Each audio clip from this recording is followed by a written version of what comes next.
All right, you're good to go. Thank you. All right, I'd like to call the April 27, 2021 Bridgewater Town Council meeting to order. I'd like to start with the Pledge of Allegiance. Please stand. I pledge allegiance To the to the flag flag of the United States of America and to the republic for which it stands, one one nation, nation, under God, indivisible, with liberty and justice for all. All right, good evening, everyone. All righty, I do have some condolences for tonight. Like to convey condolences to the family of Raymond A. Dumont Jr. upon his passing on April 10th, 2021. Mr. Dumont served in Headquarters, Squadron 379, Bomb Wing Strategic Air Command, United States Air Force during the Vietnam War. Also like to convey condolences to the family of Robert H. Gilson upon his passing on April 14th, 2021. Mr. Gilson served with combat engagements in the Asiatic Pacific Theater of Operations aboard the USS Apache ATE-67 in the United States Navy during World War II. He was one of the few remaining members of the greatest generation who served World War II. Also like to pass condolences to the family of Marjorie R. Harrington upon her passing on April 25th, 2021. Mrs. Harrington served in the United States Navy during World War II. She was one of the few remaining members of the greatest generation who served during World War II. I'd like to ask for a moment of silence for those and any other veterans or first responders who have passed.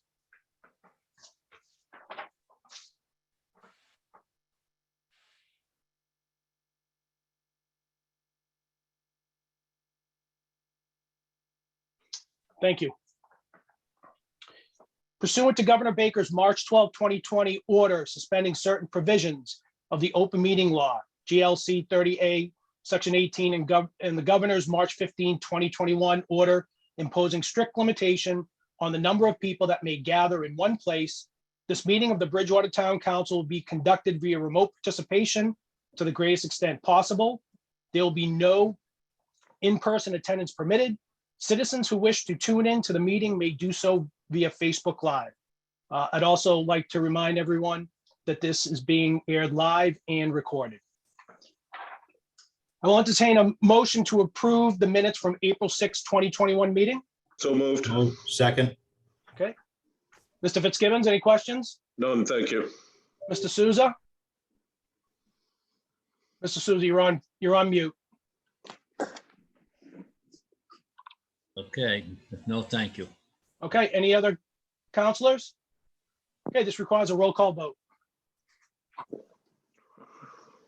Mr. Fitzgibbons, Yes. Mr. Souza, Yes, Mr. Rushton, Yes. Mr. George, Yes. Mr. Wood, Yes. Mr. Chase, Yes. Mrs. Loesch, Yes. Mr. Gallagher, Yes. 8 in favor, none against. Thank you. Announcements from the president. I want to take this opportunity to address some of the comments that have been made in regards to Citizens Open Forum. As you know, the Bridgewater Town Council encourages citizens to attend its meetings and welcomes their views on issues of importance. We've also been cited that within our rules and procedures, it states that all inquiries will receive a response. This is true, but there are many different factors on when the response should be given.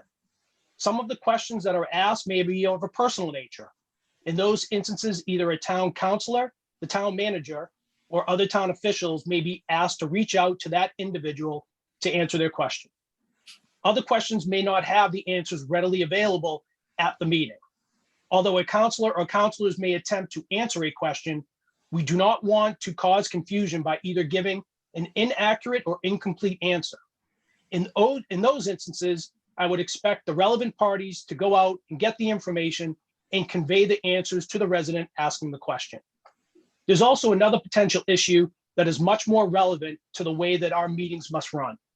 As you are aware, we have an open meeting law in Massachusetts, which basically states that any discussion topics that are going to be done during a meeting, be it at a town council meeting, a committee meeting, etc., needs to be disclosed to the public prior to the meeting date in order for all relevant parties to be notified and allow them the ability to participate to whatever extent is available for their decision.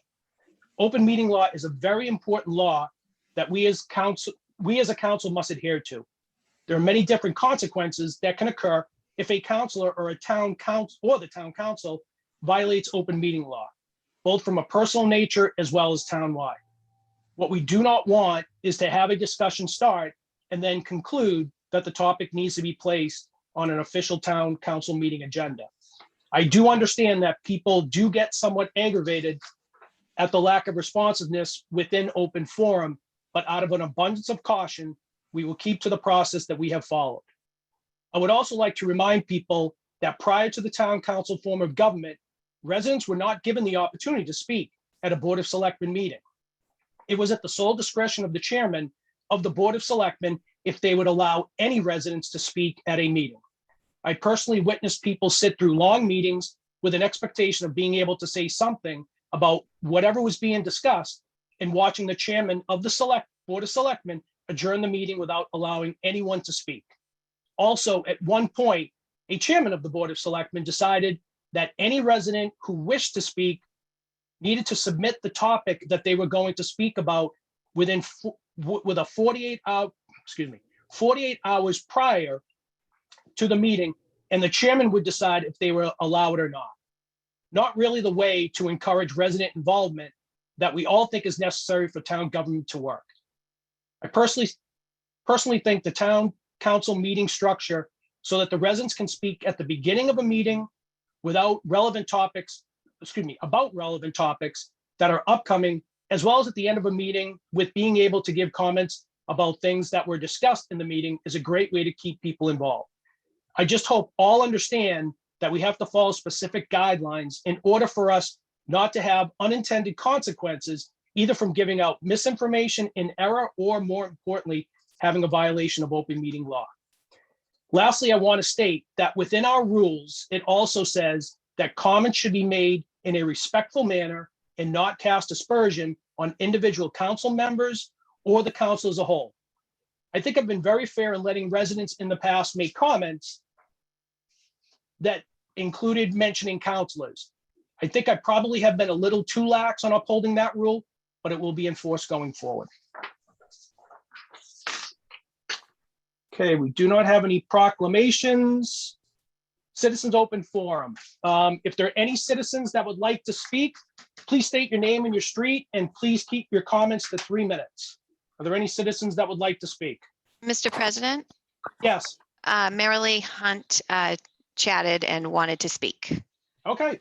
Mrs. Hunt, you're on. Thank you very much, President George. I am speaking to you, Marilee Canny Hunt, 80 Austin Street, and speaking as your town council, your town clerk tonight. I wanted to thank all the people who made our town election possible and successful. It was a very long day for minimum wage pay to those who were working, and we couldn't do it without them. And of course, the town clerk staff, Julie and Christine, who do all the background work from hauling tables and chairs from the second floor to the gym to designing and ordering the ballots and receiving the absentee ballots and doing everything to get all of it done before the voters arrive. So I thought I would share with you the results. They've been posted various places, but I thought it was appropriate to just go through them at the town council meeting. So I hope that's all right with you.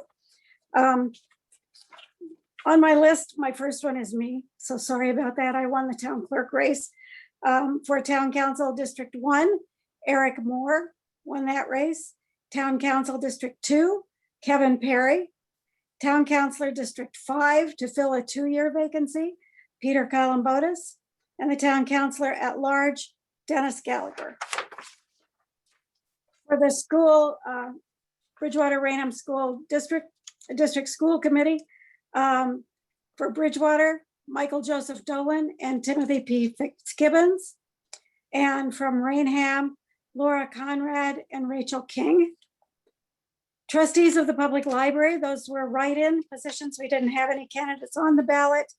The votes were in order of who got the most, yes, making sure I'm saying that right, Jennifer Anderson, Anastasia, also known as Stacy DeQuatus, and Matt Garrettson. And I did that in wrong order. Matt Garrettson was the highest vote getter, Jennifer second, and Stacy third.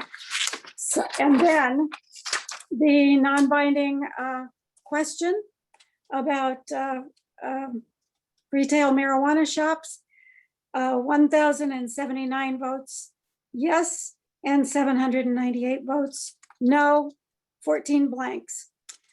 We had 1,891 voters coming to the election. That's just about 1%, 10% of our voting public. So I wanted to share that with you. I also wanted to ask, maybe for any citizens who are watching or for counselors, for help communicating to the town to try to boost voting attendance at any elections. As you know, at town meeting many years ago, voted to not have electronic signs or had signs draped over the intersections of town or anything like that for elections. But they did vote to have the 4 kiosks around town, which we work to keep updated for various things, not just elections, but dog licenses, census, taxes, all of those sort of things. We tried to update those this time and put more information on them.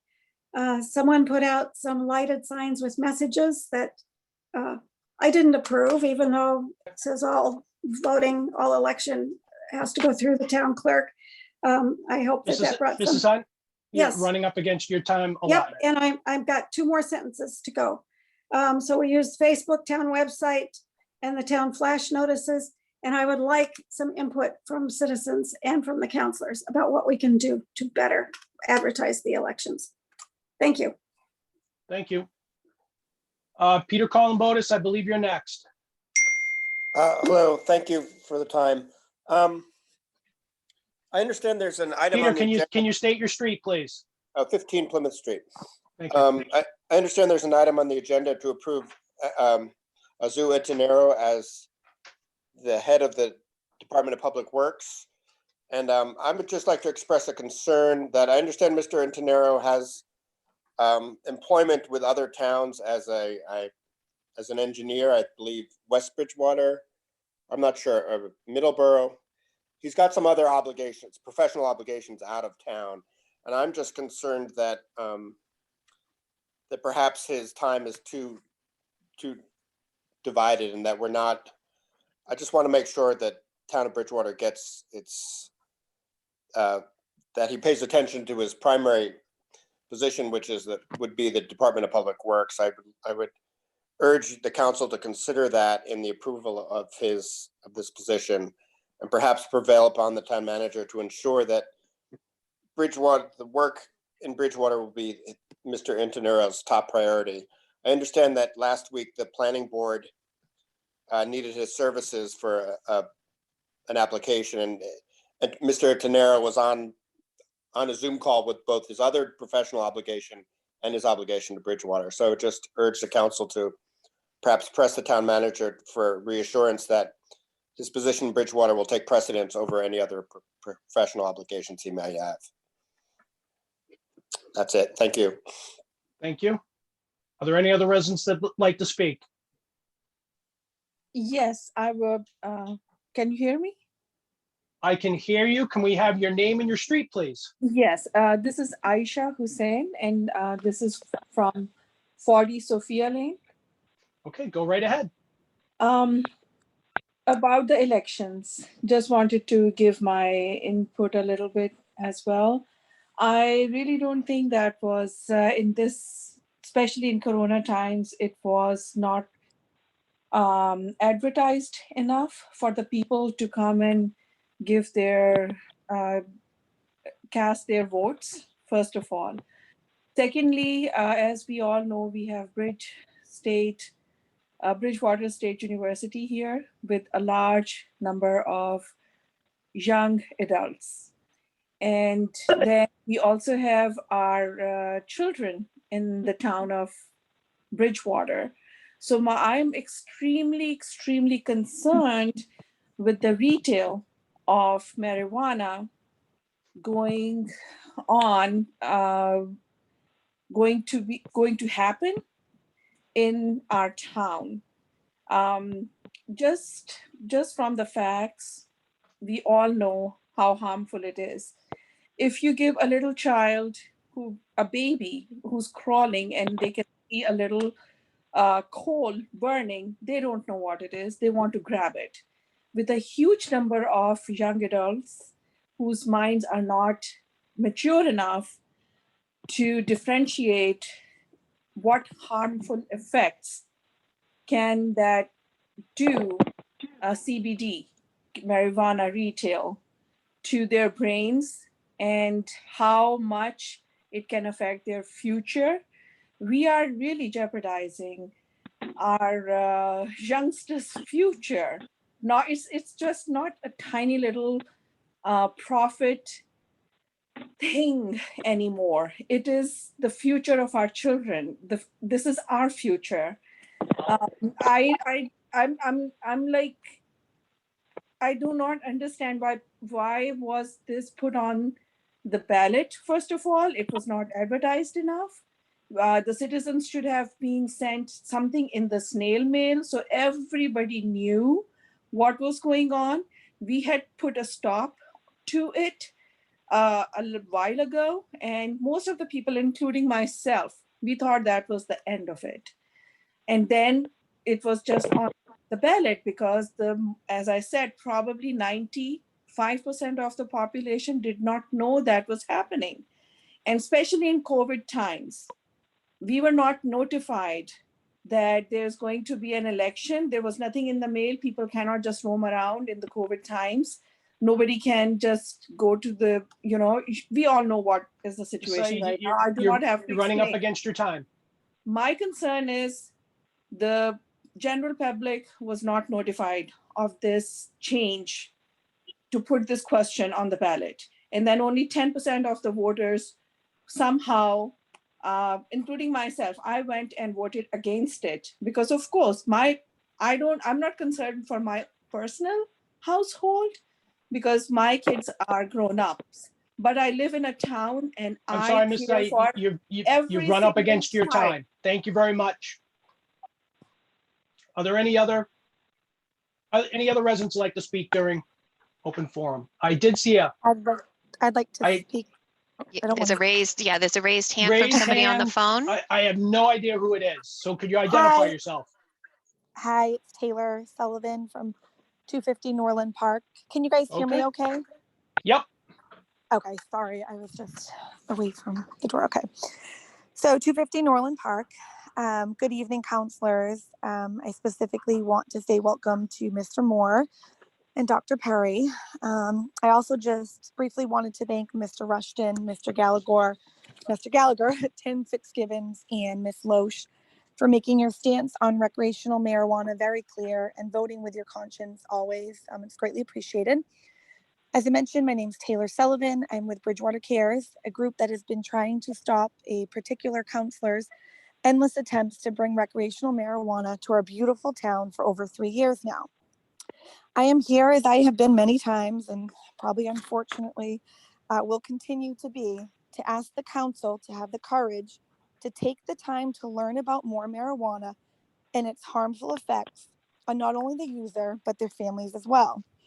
This particular counselor's main argument, which he put on Facebook almost daily, for having pot shops is about tax revenue, which if you do the research, the numbers just aren't there.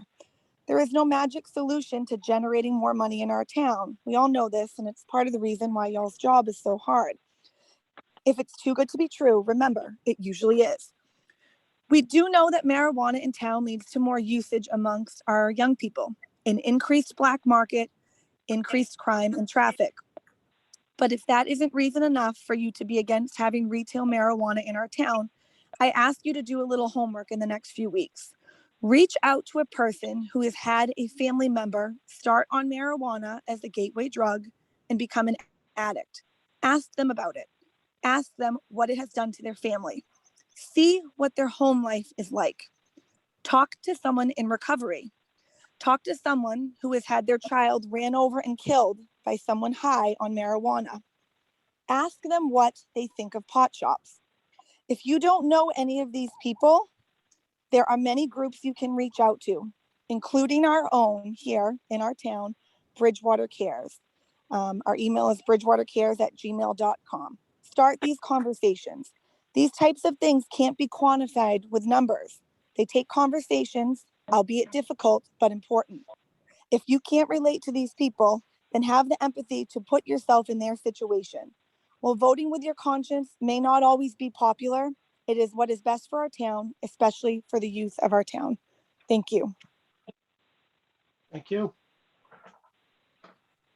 All right. Go ahead, Mr. Ivaldi. Oh, okay. Thanks, Sean. I appreciate it. Ed Ivaldi, Boxwood Lane. Several weeks before the election, as typically happens, excuse me, signs go up in various locations across the town. Last week, signs mysteriously began disappearing from certain locations. It was determined that as a result of a complaint, a town official had requested that a contractor who works for the town remove the signs from the town property. These locations included mainly roadway islands, but also included land in front of the transfer station, which I've been told may actually be state property. After some initial research of the zoning bylaws, it appears there may actually be no official written policy that addresses this. Could it simply be an unwritten policy from the past? I have several questions to ask. Where is it written in either a bylaw or an ordinance that signs cannot be placed on town property? Does the town property include owner frontage in front of everybody's house? Is it only certain signs or is it all signs, since there are currently still signs on town property throughout town? They're just not election-related signs. Who has the authority to issue directives to remove signs from town property? And finally, is the town authorized to remove signs from state property? It's important that this issue be clarified in writing so that in the future, all citizens are aware of and will follow what's expected for future elections. As such, I hope that one of my three counselors or the town manager will either address this tonight or will follow up at a future meeting. Thank you. Thank you.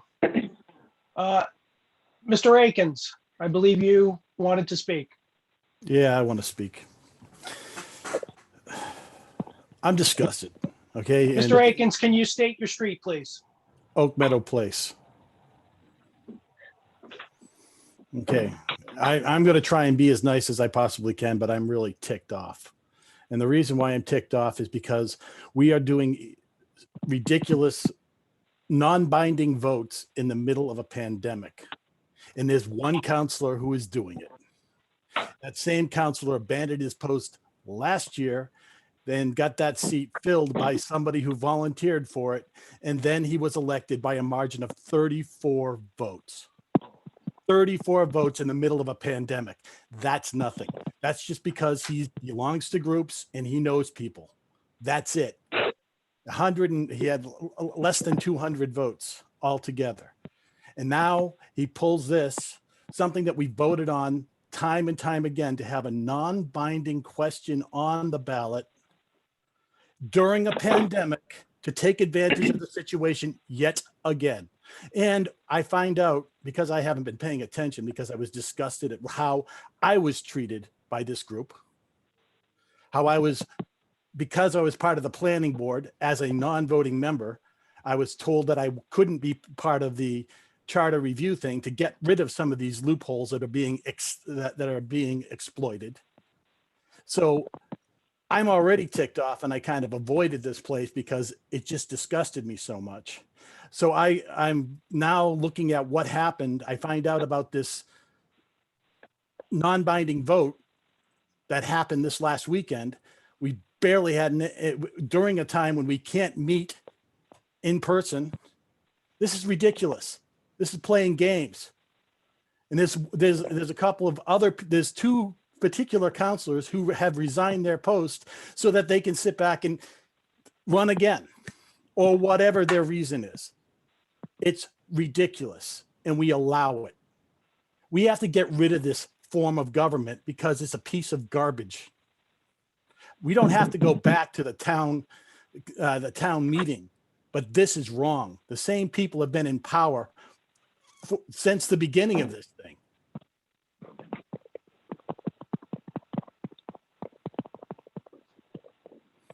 Thank you, Mr. Aiken. Is there anyone else who'd like to speak during open forum? Any residents? There's a caller who's had their hand up for quite a while. with the Okay. last- Caller with the hand up. I don't know who it is. Could you state your name and your street, please? Can you hear me, Mr. George? Yeah. Yes. Sure. It's Jennifer Smith, Boxwood Lane. I just asked the councilors to keep the recreational marijuana ban in place. I don't feel pot shops are not going to contribute to a more desirable place to live here. And the people that really care about this town do not want pot shops. And that's it for tonight. Thank you. Thank you. Are there any other residents who would like to speak? I have Mr. Daniels. Mr. Daniels, you're up. Could you just state your street, please? Yeah, Jeff Daniels, Maple Ave. Okay. A couple things. I was just perusing the agenda for today, and I noticed that there's a item with the BCCR around Pride flags and Juneteenth. I'm not actually sure what's planned, so I look forward to hearing about it. But I did want to just mention that it made me think about how, especially right now, we need symbols that unite people. And while I think it's not well known by the general population, but it's been well documented in social identity theory that symbols that segment people, even if intended to bring unity, will actually have the opposite effect within a society. You see that at play right now with the political divide that is destroying our nation and other kind of divisive groupthink type symbols. I would hope that our goal would be to forge the type of unity that overcomes hate and actually drives out the type of divisive spirit from our community. So if our goal is to create a community that's inclusive and lacks kind of discriminatory behaviors and encompasses that amazing word that we all said earlier in the Pledge of Allegiance, indivisible, I think that we should focus on symbols that are common to all groups. The same social construct that I mentioned shows that those types of symbols will actually drive the exact type of inclusivity and the mutual respect that I think that we're hoping to nurture here. So, things that show that we're all members of a free society, for example, like Juneteenth is actually a good one of those symbols. July 4th being one of those great examples. Obviously, the American flag being one, showing us together, unity. Symbols that show that we're people who honor those who among us, of all different types who have protected us, like Memorial Day being a symbol of that. I just like to see symbols that everybody, if it's going to be state or city-based symbols that we're ascribing to, that we focus on symbols that are unifying and not that create segments and groups, just because the psychology that happens behind that. Another thing I just wanted to mention, as Marilee had mentioned, voter turnout, I was in disbelief at 10%. I think that's one of the lowest rates out there. So I personally know a number of people who didn't even know about the vote that I talked to afterwards. So I think that probably, I'm a marketer, there's a lot of good things that you can do. But honestly, for this type of thing, I think just a cheap postcard mailer is probably the best way anytime we have town elections to let people know, since I'm pretty sure we have, the addresses of everybody. Otherwise, I would just voice that I also am opposed to recreational marijuana stores, both because I don't think we'll actually achieve the revenues that we think we will, given that every other town is doing the same sort of thing. But I also, I've worked in with people who are in rehabilitation and things like that for a long time, and I've seen enough to know that children will be affected, locals will be affected. It will affect the culture. Mr. Daniels, you're running up against your time. Thank you. So, I would just voice agreement with the prior speaker who said, look into it deeper, learn stories, dig into some of the more true studies. So that's all I have. So thank you for your time. Thank you. Is there anyone else who would like to speak during Citizens Open Forum? Mr. President, I have someone with the name Astrid who has their hand raised. Okay, if you could state your name and your street, that would be great. Hi, my name is Astrid Rojas and I live on 30 Meadow Lane in Bridgewater. Okay. I just want to thank everyone for having this meeting today. This is actually the first town council meeting that I attended, just happened to listen in. So I just want to say two things. This year has been a major learning curve for me. This is the first year that I'm beginning to be involved in the town and volunteering in the town.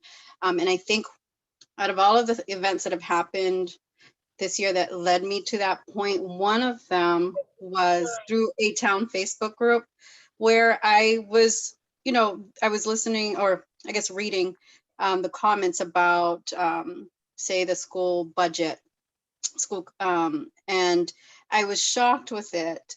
And I questioned it on the residents page, and someone else responded to me saying, well, the town makes this available. And as citizens, it was a major lesson learned for me, because what they taught me was, although they were in opposition of what I was shocked by, or I guess they were shocked that I was shocked, because they said, as residents, we need to become engaged, and it is my responsibility as a resident to seek out and learn about the, when it is time to vote, what decisions are being made. And I think that that has made me become more engaged this year. And although some of the decisions have taken place in this recent, election that we may not all agree with, we can also focus on engaging our town residents even more. Maybe we can work on that.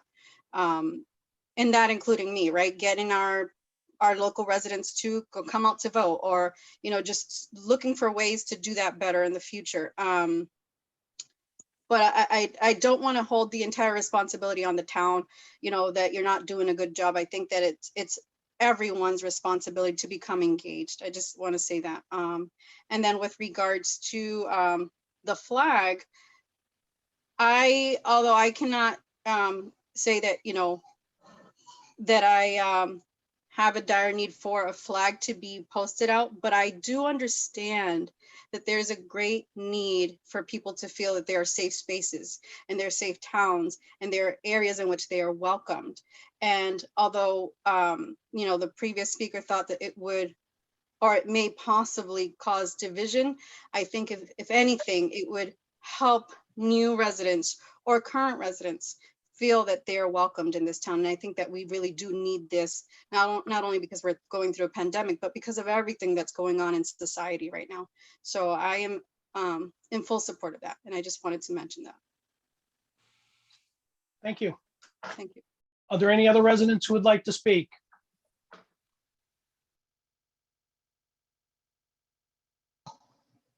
Hey, this is Susie Robinson, Holly Lane in Bridgewater. I was actually going to, good evening. First, congratulations to everyone for the recent election. Thank you for the previous counselors that are about to exit, for your dedication, and looking forward to getting to know some of the newer ones coming in. And thank you, Mary Lee, for a really well-run election as usual, and congratulations on your reposting as well. I'd actually thought about sharing this comment at the end, but since a few people have brought it up, wanted to share a couple of observations regarding welcomeness and inclusivity in this community. Many of you know that I am part of an organization called DICE, Diversity and Inclusion for Community Empowerment. We are here about encouraging awareness and diversity in our public school system, as well as encouraging volunteerism in town. Because of that, we've had the fortune of meeting a lot of different folks, both locally and outside of our area. And one of the things that kind of just made me spark and think about that, what Ms. Rojas had just said, is that sometimes it is helpful to signal to others that we can be welcoming. Somebody recently had shared that they have a family friend who actually just recently moved to Bridgewater, and they are an LGBTQ family. They actually have not felt welcome elsewhere. And so they moved here hoping to be in a more inclusive environment. And so I think sometimes those nods can sometimes go a long way. The other thing I also wanted to mention is we've actually done some collaborative work with folks from BCCR. A few months ago, we conducted a community survey. And actually, I think a lot of you are going to be invited, and the public will be invited to a follow-up. We've partnered with BSU they have actually done the analysis, crunched the numbers, and the insights that we gained from this survey. First, we had a listening session about the actual stories that we gathered in terms of how people feel about how they're treated in our communities based on the way that they self-identify. So we heard the stories first, and next we're going to be actually looking at the analysis that BSU has graciously done for us through the Martin Richard Institute. One of the big findings is that, one, we were excited to see that we got a lot of response from young people, but it was very, very apparent that there was a really great need for more support. Over 70% of our respondents have witnessed or been involved indirectly with bias based on gender, race, religion, sexual orientation, etc. So there's a real need for more work and welcoming for sure. And then subsequently, while I wasn't directly involved with this, I am well aware that the district actually also a few months later conducted a similar survey, and their initial findings have actually been quite the same in line.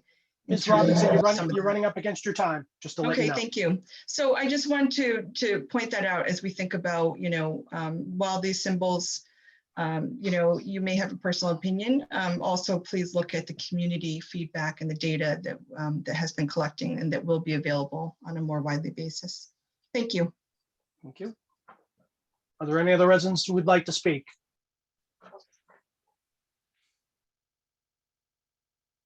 And I don't see anyone, do you? Don't see anybody. I'm on page 3 and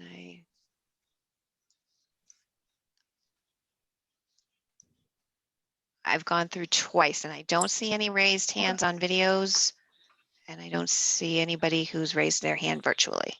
Okay, all right. Moving on to appointments. First appointment is Fire Chief Michael P. McDermott. Mr. Dutton, would you like to give an overview, please? Certainly, Mr. President. Happy to present Michael McDermott as the new Bridgewater Fire Chief. He takes the place of Tom Levy, who had, as you know, retired earlier in the year. Mr. McDermott has been Deputy Fire Chief in Bridgewater under Chief Levy, been a captain. He's also been a lieutenant, and he started out, excuse me, in Bridgewater in 1988. He's got 31 years of experience. I think most people, most counselors know him, know his work. He's got a unparalleled work ethic, and I certainly would encourage the council to ratify that appointment. Motion to ratify. Second. We've got a motion, a second. Excuse me, Mr. Fitzgibbons, any questions? Yeah, and I'm going to ask on each of them the same question, Mr. Dutton, so you can be prepared. Obviously, you as the town manager make the appointments, we ratify them, and I give deference to you because they're your staff, they're not our staff. Why is Mr. McDermott the most qualified person to lead the department at this point in time? Great question. He has demonstrated over his 31-year career that he is certainly dedicated to firefighting and the paramedic services that we offer. He has been very involved in shaping the stellar crew that we now have. I think regionally we have one of the best departments, if not the best department.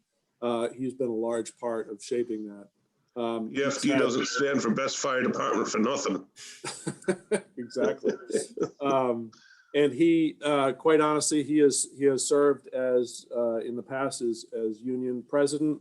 I think that even though it's on sort of the union side, not management side, it demonstrates his management skills, and certainly as deputy chief under Chief Levy, he exercised those management skills quite well. He's been intimately involved in our budget process over the past several years, as well as intimately involved in the capital planning process for the fire department. So he knows Bridgewater, he knows the people that work under him. He's created a fabulous environment over there. So I guess I can't really say more than he's by far the best candidate we could have. Thank you. Mr. Souza, any questions? I think you seconded it. I think the council president keeps, it's actually myself. So not Mr. Souza. I am sorry, Mr. Rushton. I stand corrected.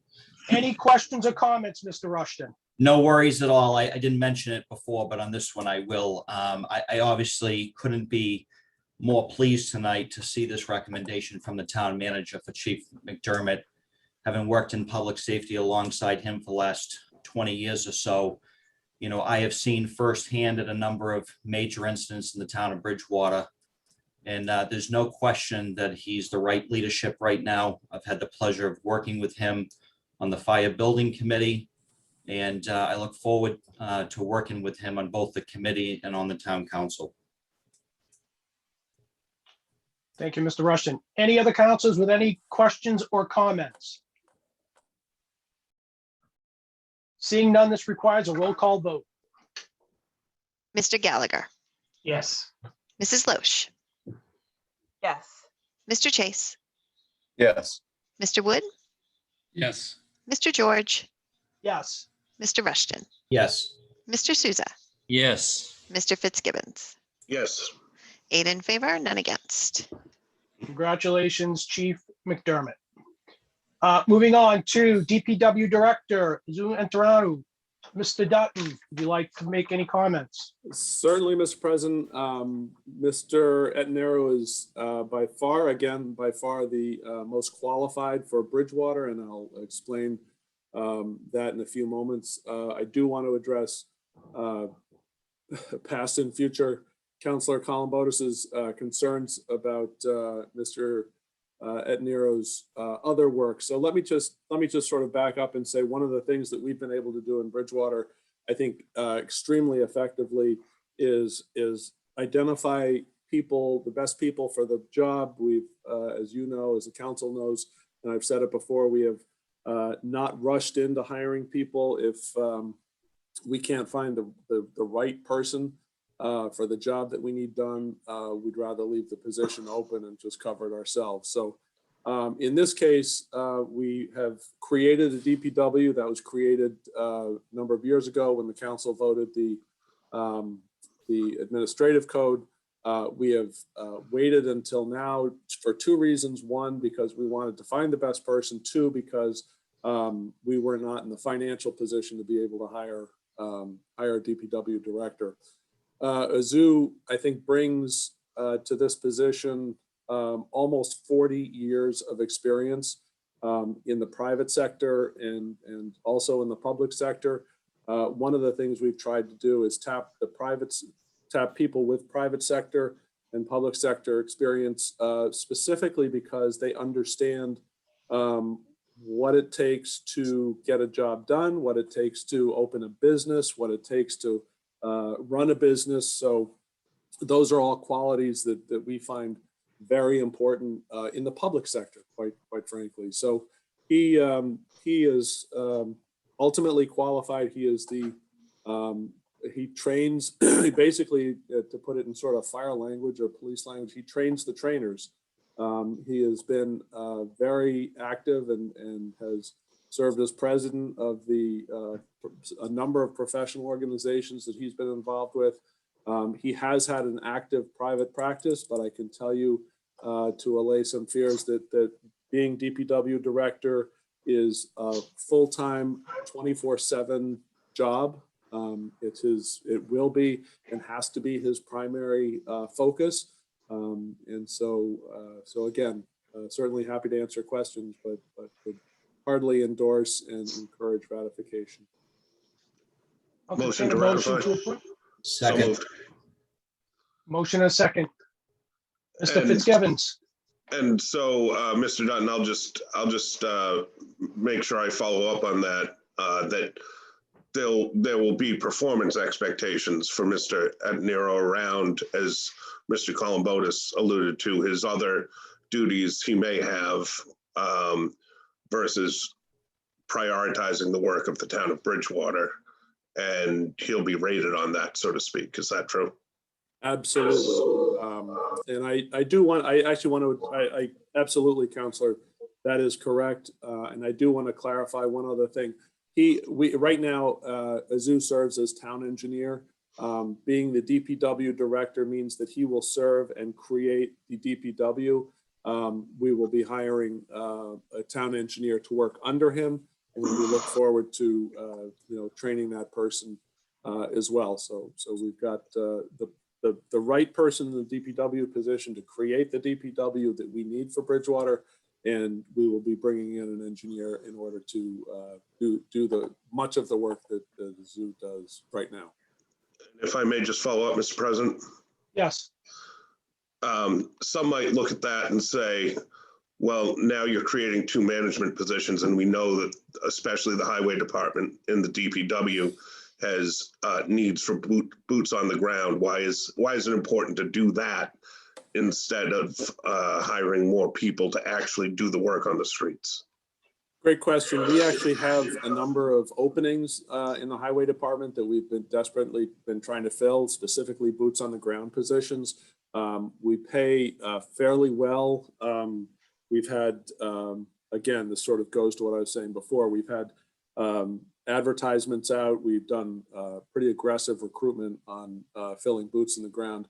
It's very, very difficult to fill those positions right now. I don't know if that's going to get any easier, but for the last several years, it's been very, very difficult. So we have funding. We have positions, open positions. So I might as well use this as an advertisement. If anybody's interested in an open position with our highway department, please contact HR.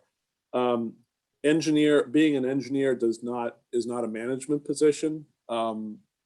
Being a town engineer means that you actually do the design work for roadways.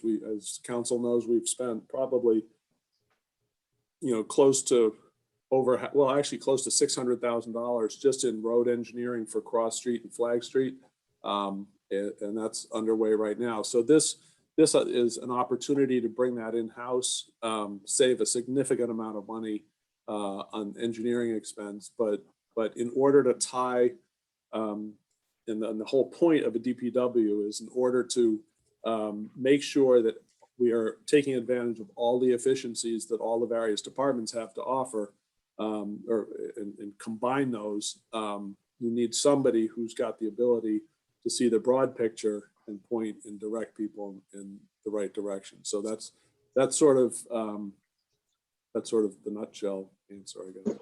Thank you. Okay. Mr. Rushton. Yeah, I would just briefly add, I'm so excited for Azu to get this appointment tonight, and I hope that it goes through. Found him to be extremely knowledgeable in his expertise in his area. I also think it sends a good message. I know that Michael has talked about advertisement and looking elsewhere, but we have really hardworking, dedicated internal employees. I think it's nice to set a path forward that there is promotional opportunities for hard work within the town with our own dedicated employees. So I'm hopeful that it goes through tonight. Thank you. Mr. Wood, you had your hand up? Yeah, thank you. If I can direct a couple questions to you, Mr. Dutton. You answered the question about the town engineer. That's great. So that answers that question. I've never known him by his last name. I've known him for a number of years. Excellent credentials, excellent on the town engineer piece. One of the things I was hoping you could address by this appointment is that the DPW, which a lot of people may not know in the audience, is actually composed of four different silos. One is the transfer station for solid waste. One is the water department. One is sewer department or waste treatment, and the other is highway.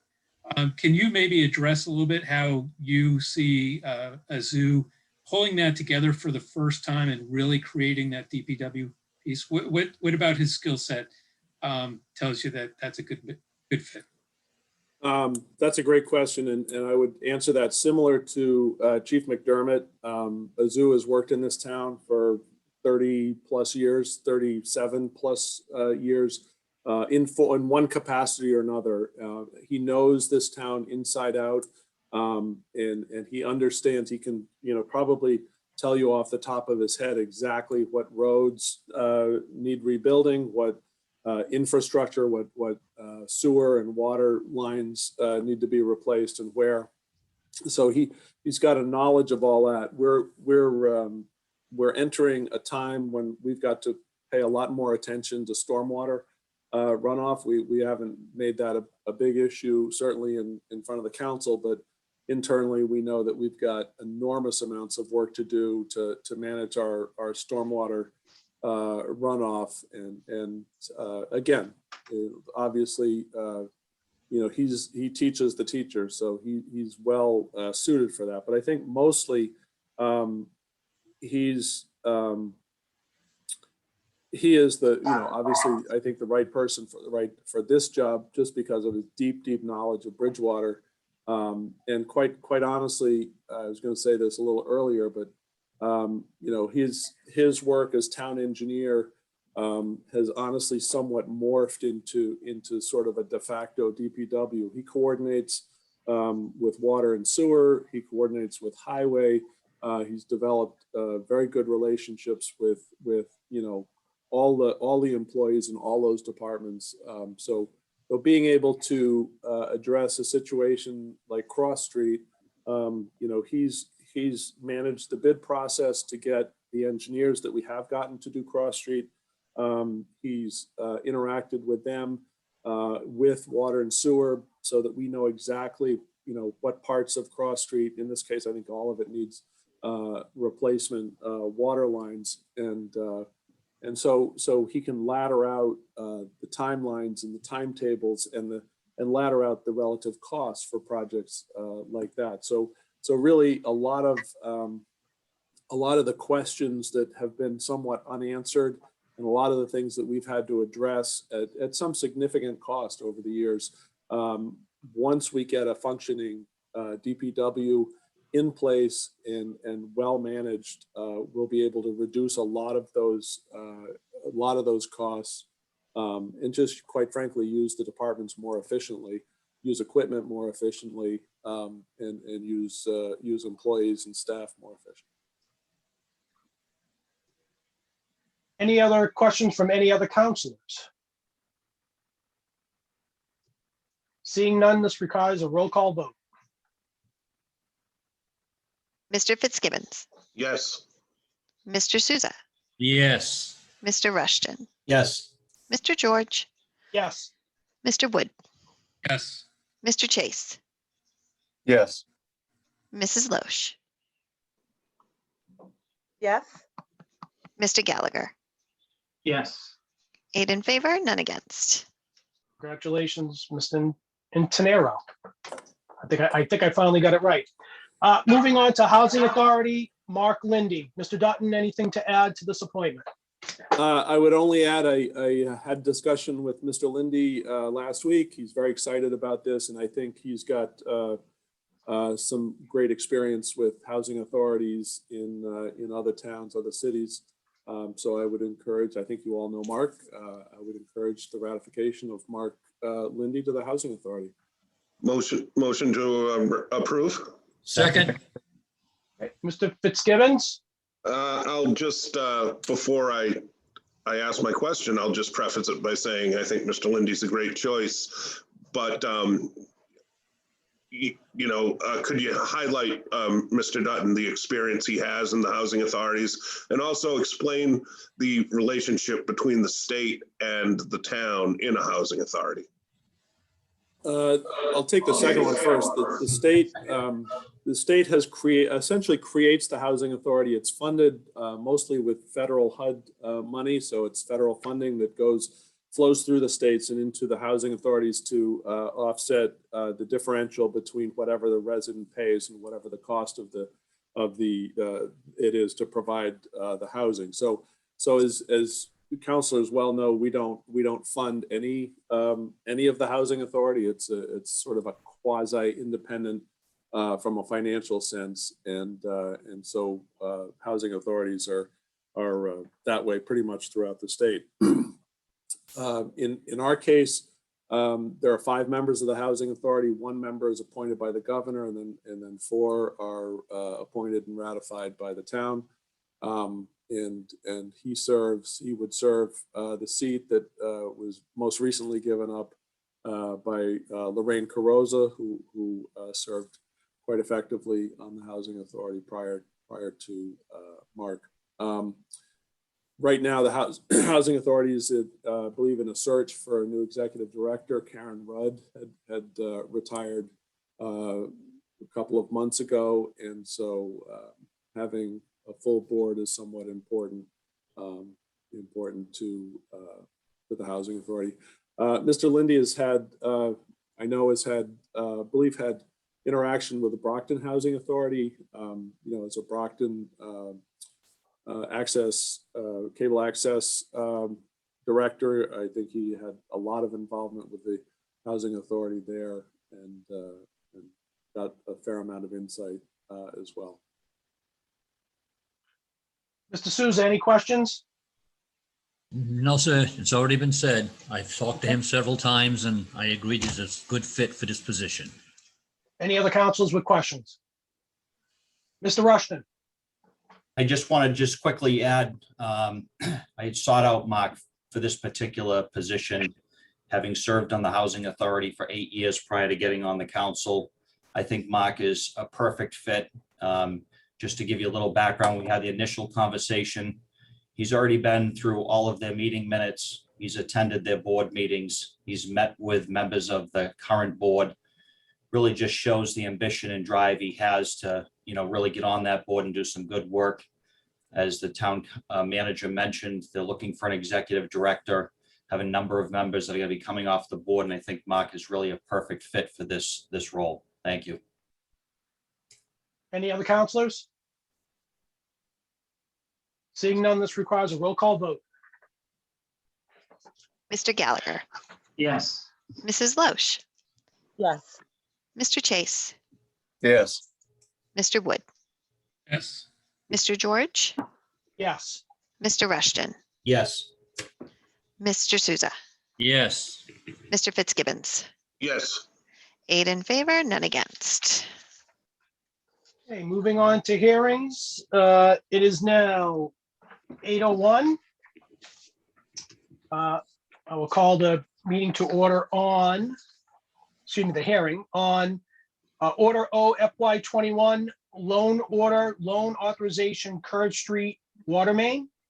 At their meeting held on April 5th, 2021, the Budget and Finance Committee voted 3-0 to recommend approval of the measure.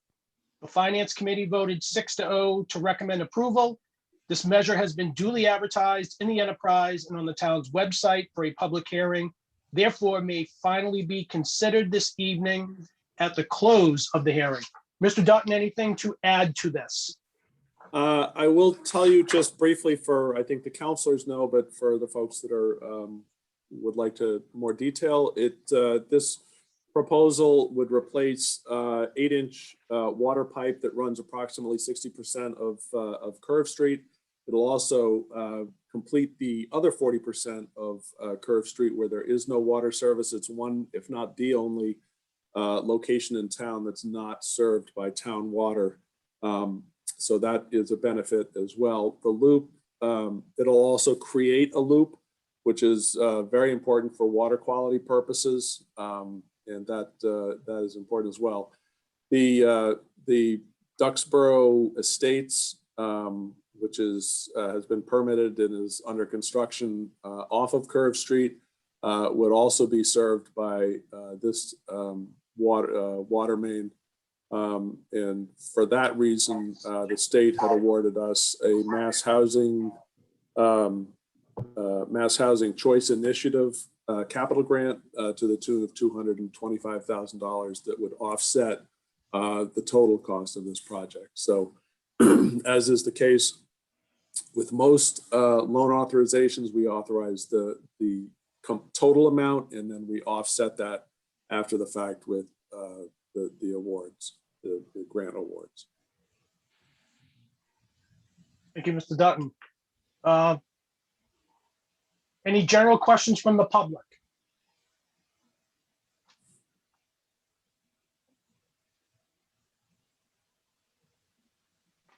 And I don't see anyone, do you? No, I do not. Okay. Anyone from the public speaking in favor of the order?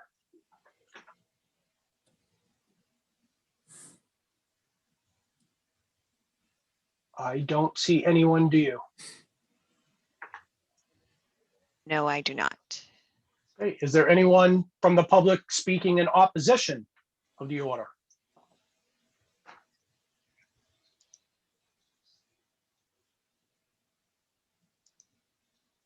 I don't see anyone, and do you? No. Are there any questions from town councilors? Mr. President, I just have one. Go ahead, Mr. Rushton. Sure, through you to the town manager, just for clarification, those residents on Curve Street currently on a well, that the water line is going to be replaced, they will be not charged any type of fee and not be forced to connect to town water? Absolutely correct. Thank you. Any other questions? Okay, I will close the meeting at 8:04. I will entertain a motion to approve. Motion to approve? Second. Second. Mr. Chase, any questions? No, I think I would just like to comment briefly that I think it's a wonderful opportunity for those residents on Curve Street to take advantage of. And I certainly appreciate the work of the town manager to bring this to fruition. Mr. Fitzgibbons? Nothing, thank you. Any other counselors? Okay, this requires a roll call vote.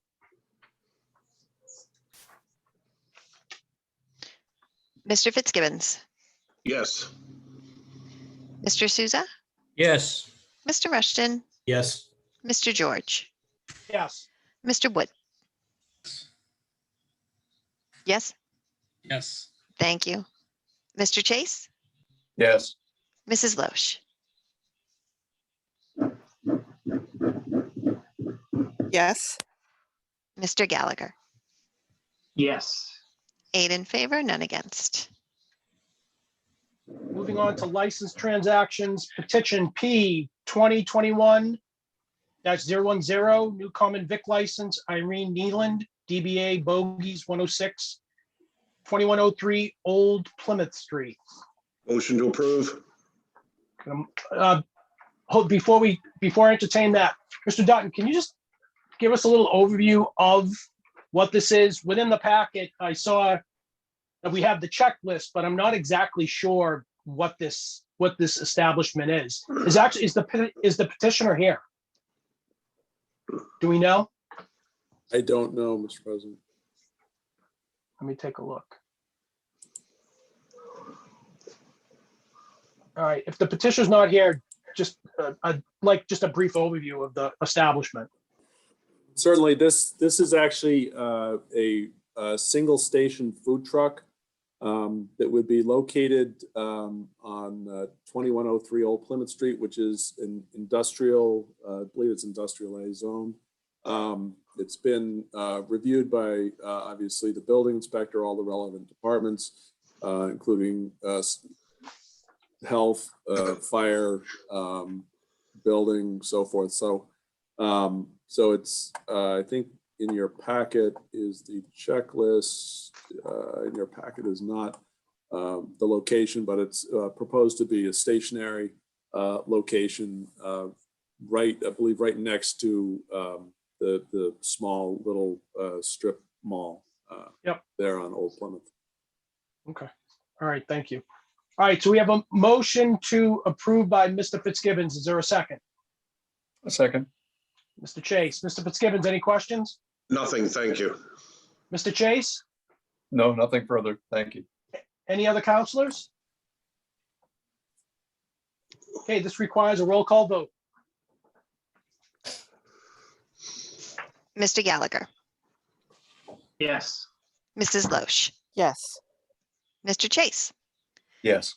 Mr. Wood, Yes. Mr. George, Yes. Mr. Rushton, Yes. Mr. Souza, Yes. Mr. Fitzgibbons. Yes. 8 in favor, none against. All righty, moving on to presentations. We have Bridgewater Citizens for Civility and Respect. We'll be doing a presentation on the Pride Flag display proposal and the Juneteenth celebration plans. Mr. Baumgart, I see you. I'll kick it off to you. I'm not exactly sure who's going to do what, but I'll leave it up to you if that's okay. Thank you. I'm batting leadoff tonight. Thanks to the counselors for allowing us to make this presentation.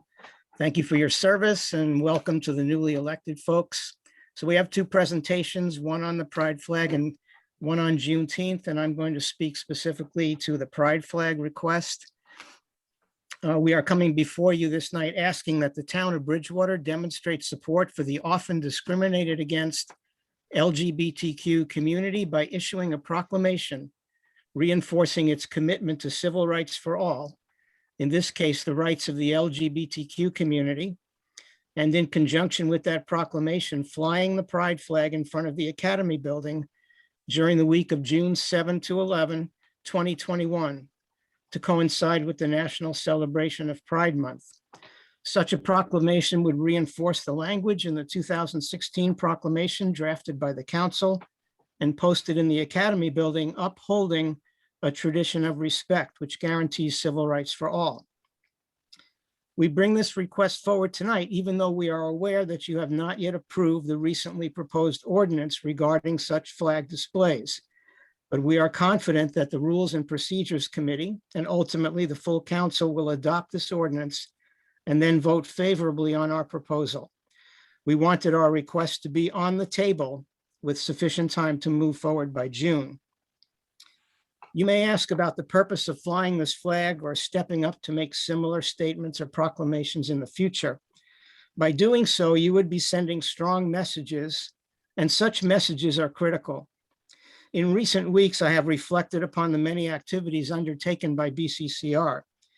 We have held standouts in support of racial and social justice, specifically to support people of color, Asian Americans, Jews, Muslims, and members of the LGBTQ community. These standouts send messages to passersby. By seeing our signs, it may encourage them to take actions to make our communities safer and more welcoming. We have conducted forums on challenging topics, including most recently just last night on Indigenous people. And while doing so, we have sent a message about the importance of civil and respectful discourse. We have conducted bystander trainings to provide strategies for resolving conflicts. And of course, we have sent many messages to you, our counselors and town administrators, as well as the leaders in the Bridgewater-Raynham School District, to take clear steps toward becoming more inclusive, equitable communities. But here's the rub. The messages sent by BCCR or other similar advocacy groups only go so far. The messages must be spread far and wide and must lead to action. This is where the council can have significant impact in seeking liberty and justice for all. By writing and adopting a proclamation in support of LGBTQ rights, you are sending a message and taking action. By flying the Pride flag, you are sending a message and taking action. Now, you are telling the world that comes through Bridgewater Center that this is a welcoming community. Now, only one step, the biggest step remains, demonstrating the town's commitment to civil rights for all in our daily interactions. Approving a proclamation and flying a flag may seem like a small step in our diversity, equity, and inclusion efforts. However, these symbols, these small actions, hopefully set the stage for and encourage all of our neighbors to truly demonstrate equity and respect for all. We look forward to your enthusiastic, positive response. We hope that you, our town leaders, through our future messages, will put Bridgewater in the forefront as a model of diversity, equity, and inclusion. This is about unity. And I'll just close with one sentence or two-sentence statement that came from Bridgewater Raynham Regional High School.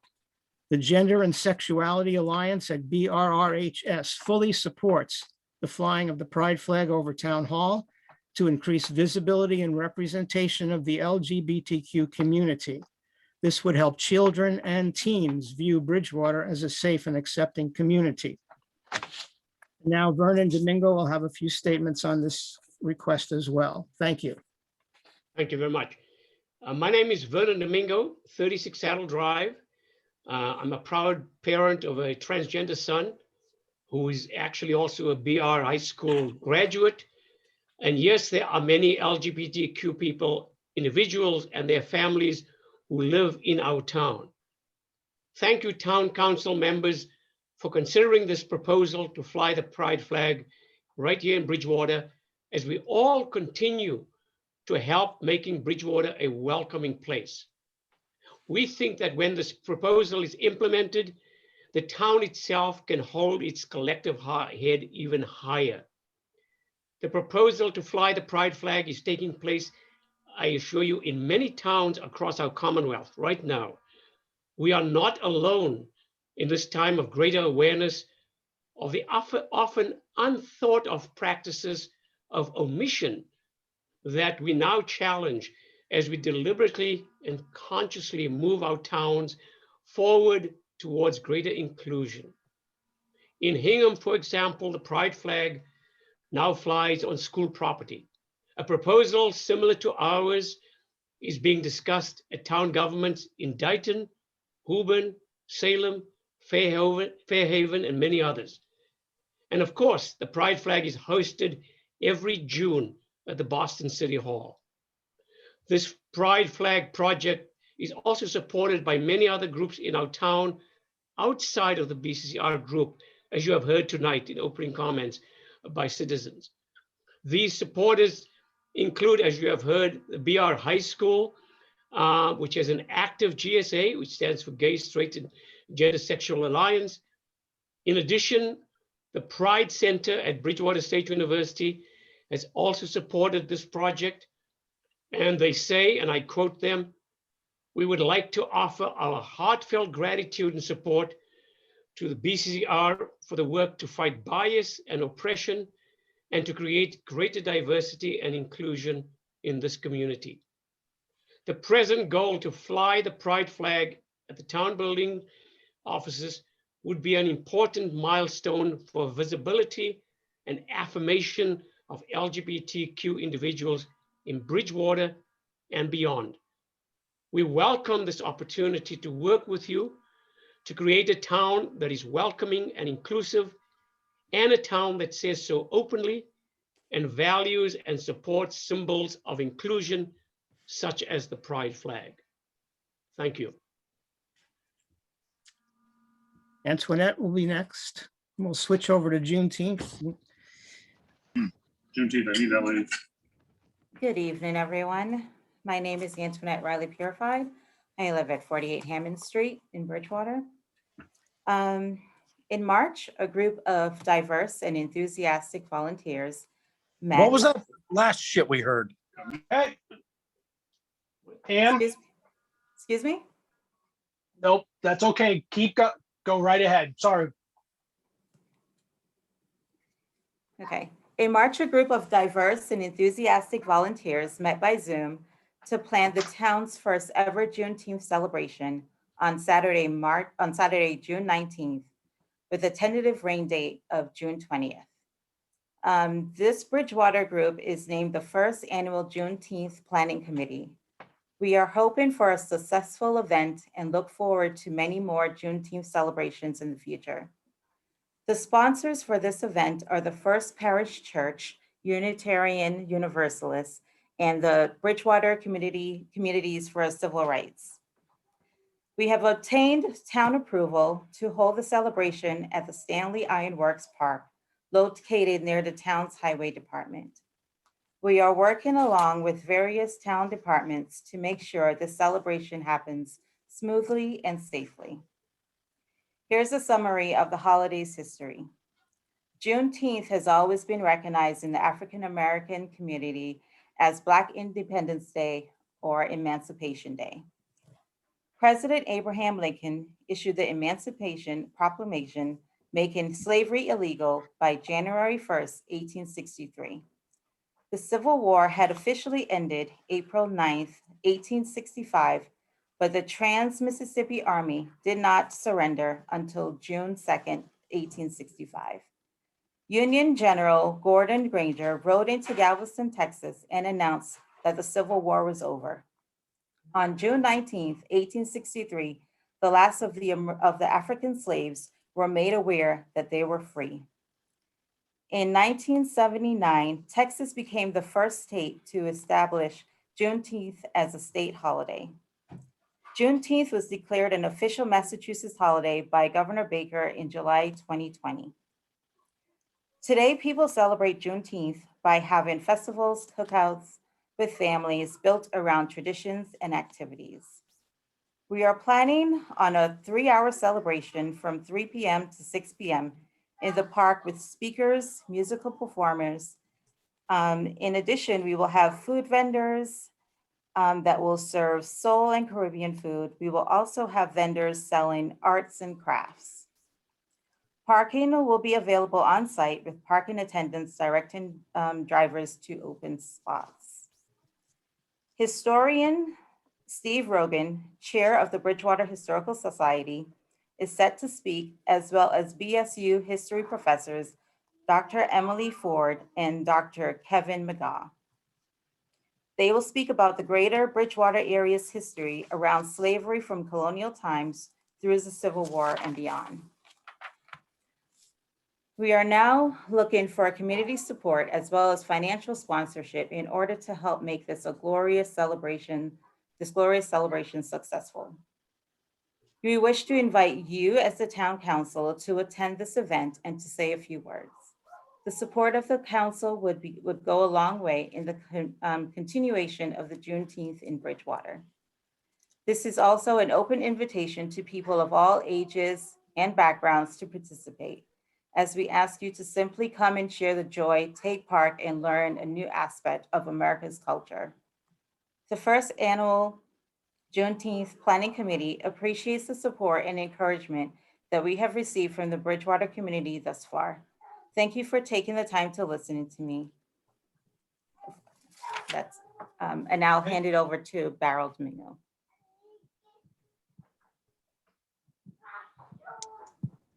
Thank you, Ms. Riley Purified. Good evening, councilors. My name is Beryl Domingo. I live at 36 Saddle Drive, and thank you for the opportunity to address you on Juneteenth. I'm speaking on behalf of BCCR and the first annual Juneteenth Planning Committee. As you just heard from Ms. Riley Purified, we are very excited to have the Bridgewater community celebrate the first annual Juneteenth Day this year. It is the commemoration of one of the most important dates in US history, when the last enslaved people in Texas heard that they were free. 47 states acknowledged Juneteenth, also known as Emancipation Day. 5 states, including Massachusetts, celebrated as a state holiday. It is an honor for me as an immigrant and as a citizen of the United States to help plan this first event in Bridgewater. As part of the Juneteenth festivities, as you heard, we're going to have a lot of fun. The First Parish Church plans to rededicate its Black Lives Matter banner that same day. The dedication ceremony will be held at 2:30 p.m. on church grounds, and that'll take place just before the start of the Juneteenth festivities at the Stanley Ironworks Park that starts at 3 p.m. We're hoping for a sunny day, and if it's not sunny on Saturday, the 19th, we hope for a sunny day on Sunday, the 20th, which is our rain date. The Juneteenth celebration will be an outdoor, family-oriented event that is open to the public. We're going to adhere to all the the COVID rules of the day at the time. And we hope that you will join us on that day, and also that you would say a few words on behalf of the town. Thank you for your time. Thank you, Sean, for allowing these long presentations. I don't know if you have any comments or not. No, I'd like to open it up to the counselors with any questions.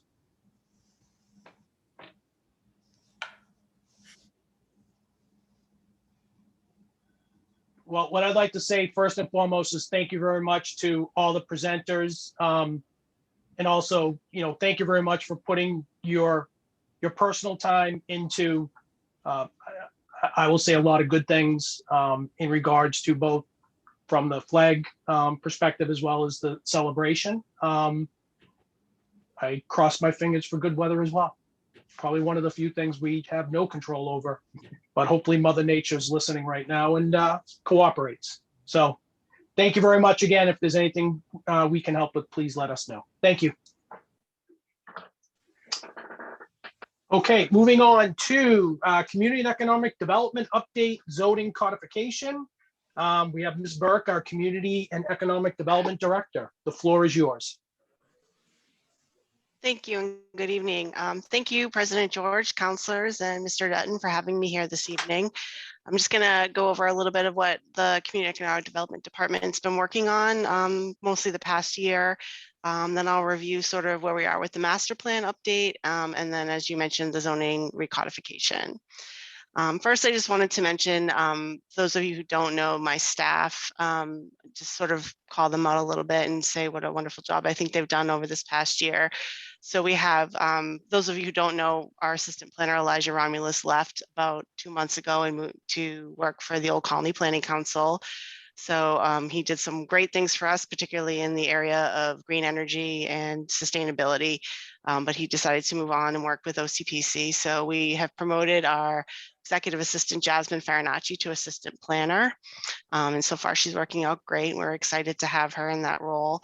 And then we have Stephen Solbo as our environmental planner who works with our Conservation Commission. And then I'm sure you all know Leslie Dorr, who works with the planning board. She's probably been here longer than everybody on this call. So she's a wonderful asset to the office. So I just want to thank them for all their hard work. So this year, the CED office has, done a lot of good things.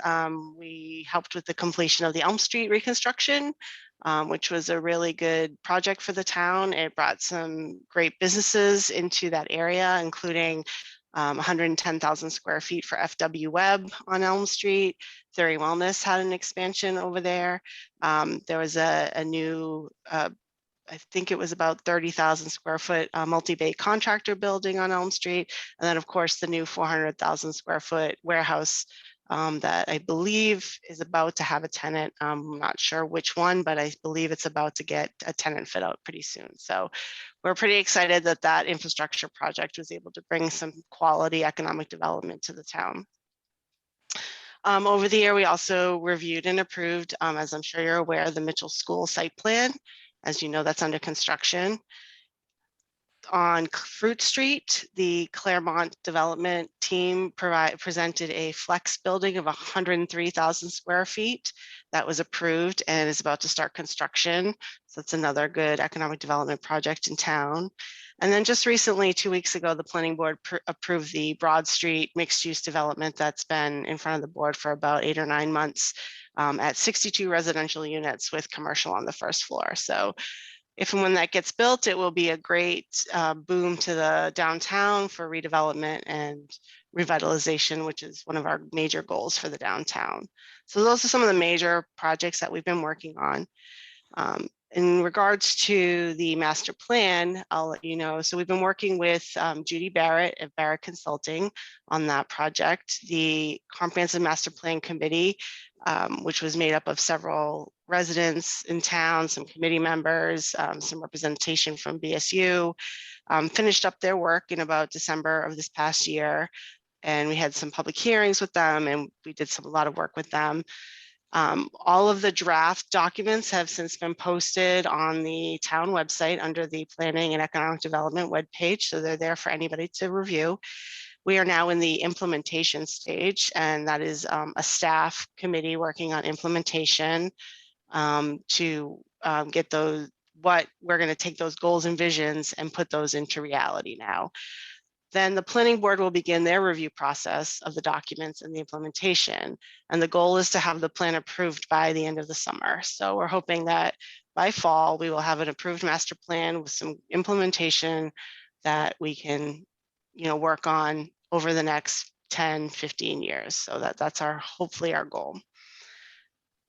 Some of the things that we did this year, we completed the phase 1 of the LED streetlight project, which many of you may realize we converted about 1,000, or just over 1,000 streetlights in town to LEDs streetlights. That is going to be a huge cost savings. I believe over a 20-year period, it's about $4 or $5 million cost savings of the town.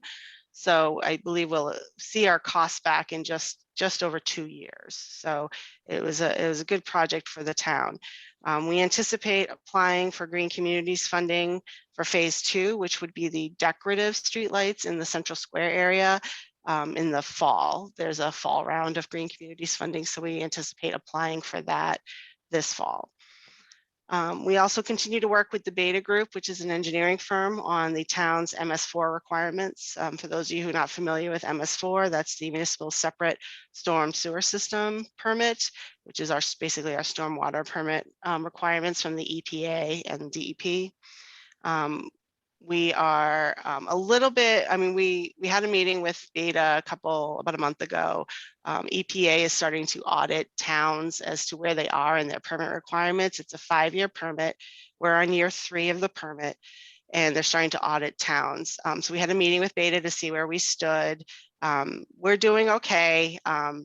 We could be doing a little bit better in certain areas with regards to street sweeping, cleaning catch basins, outfall inspections, and some of the mapping requirements.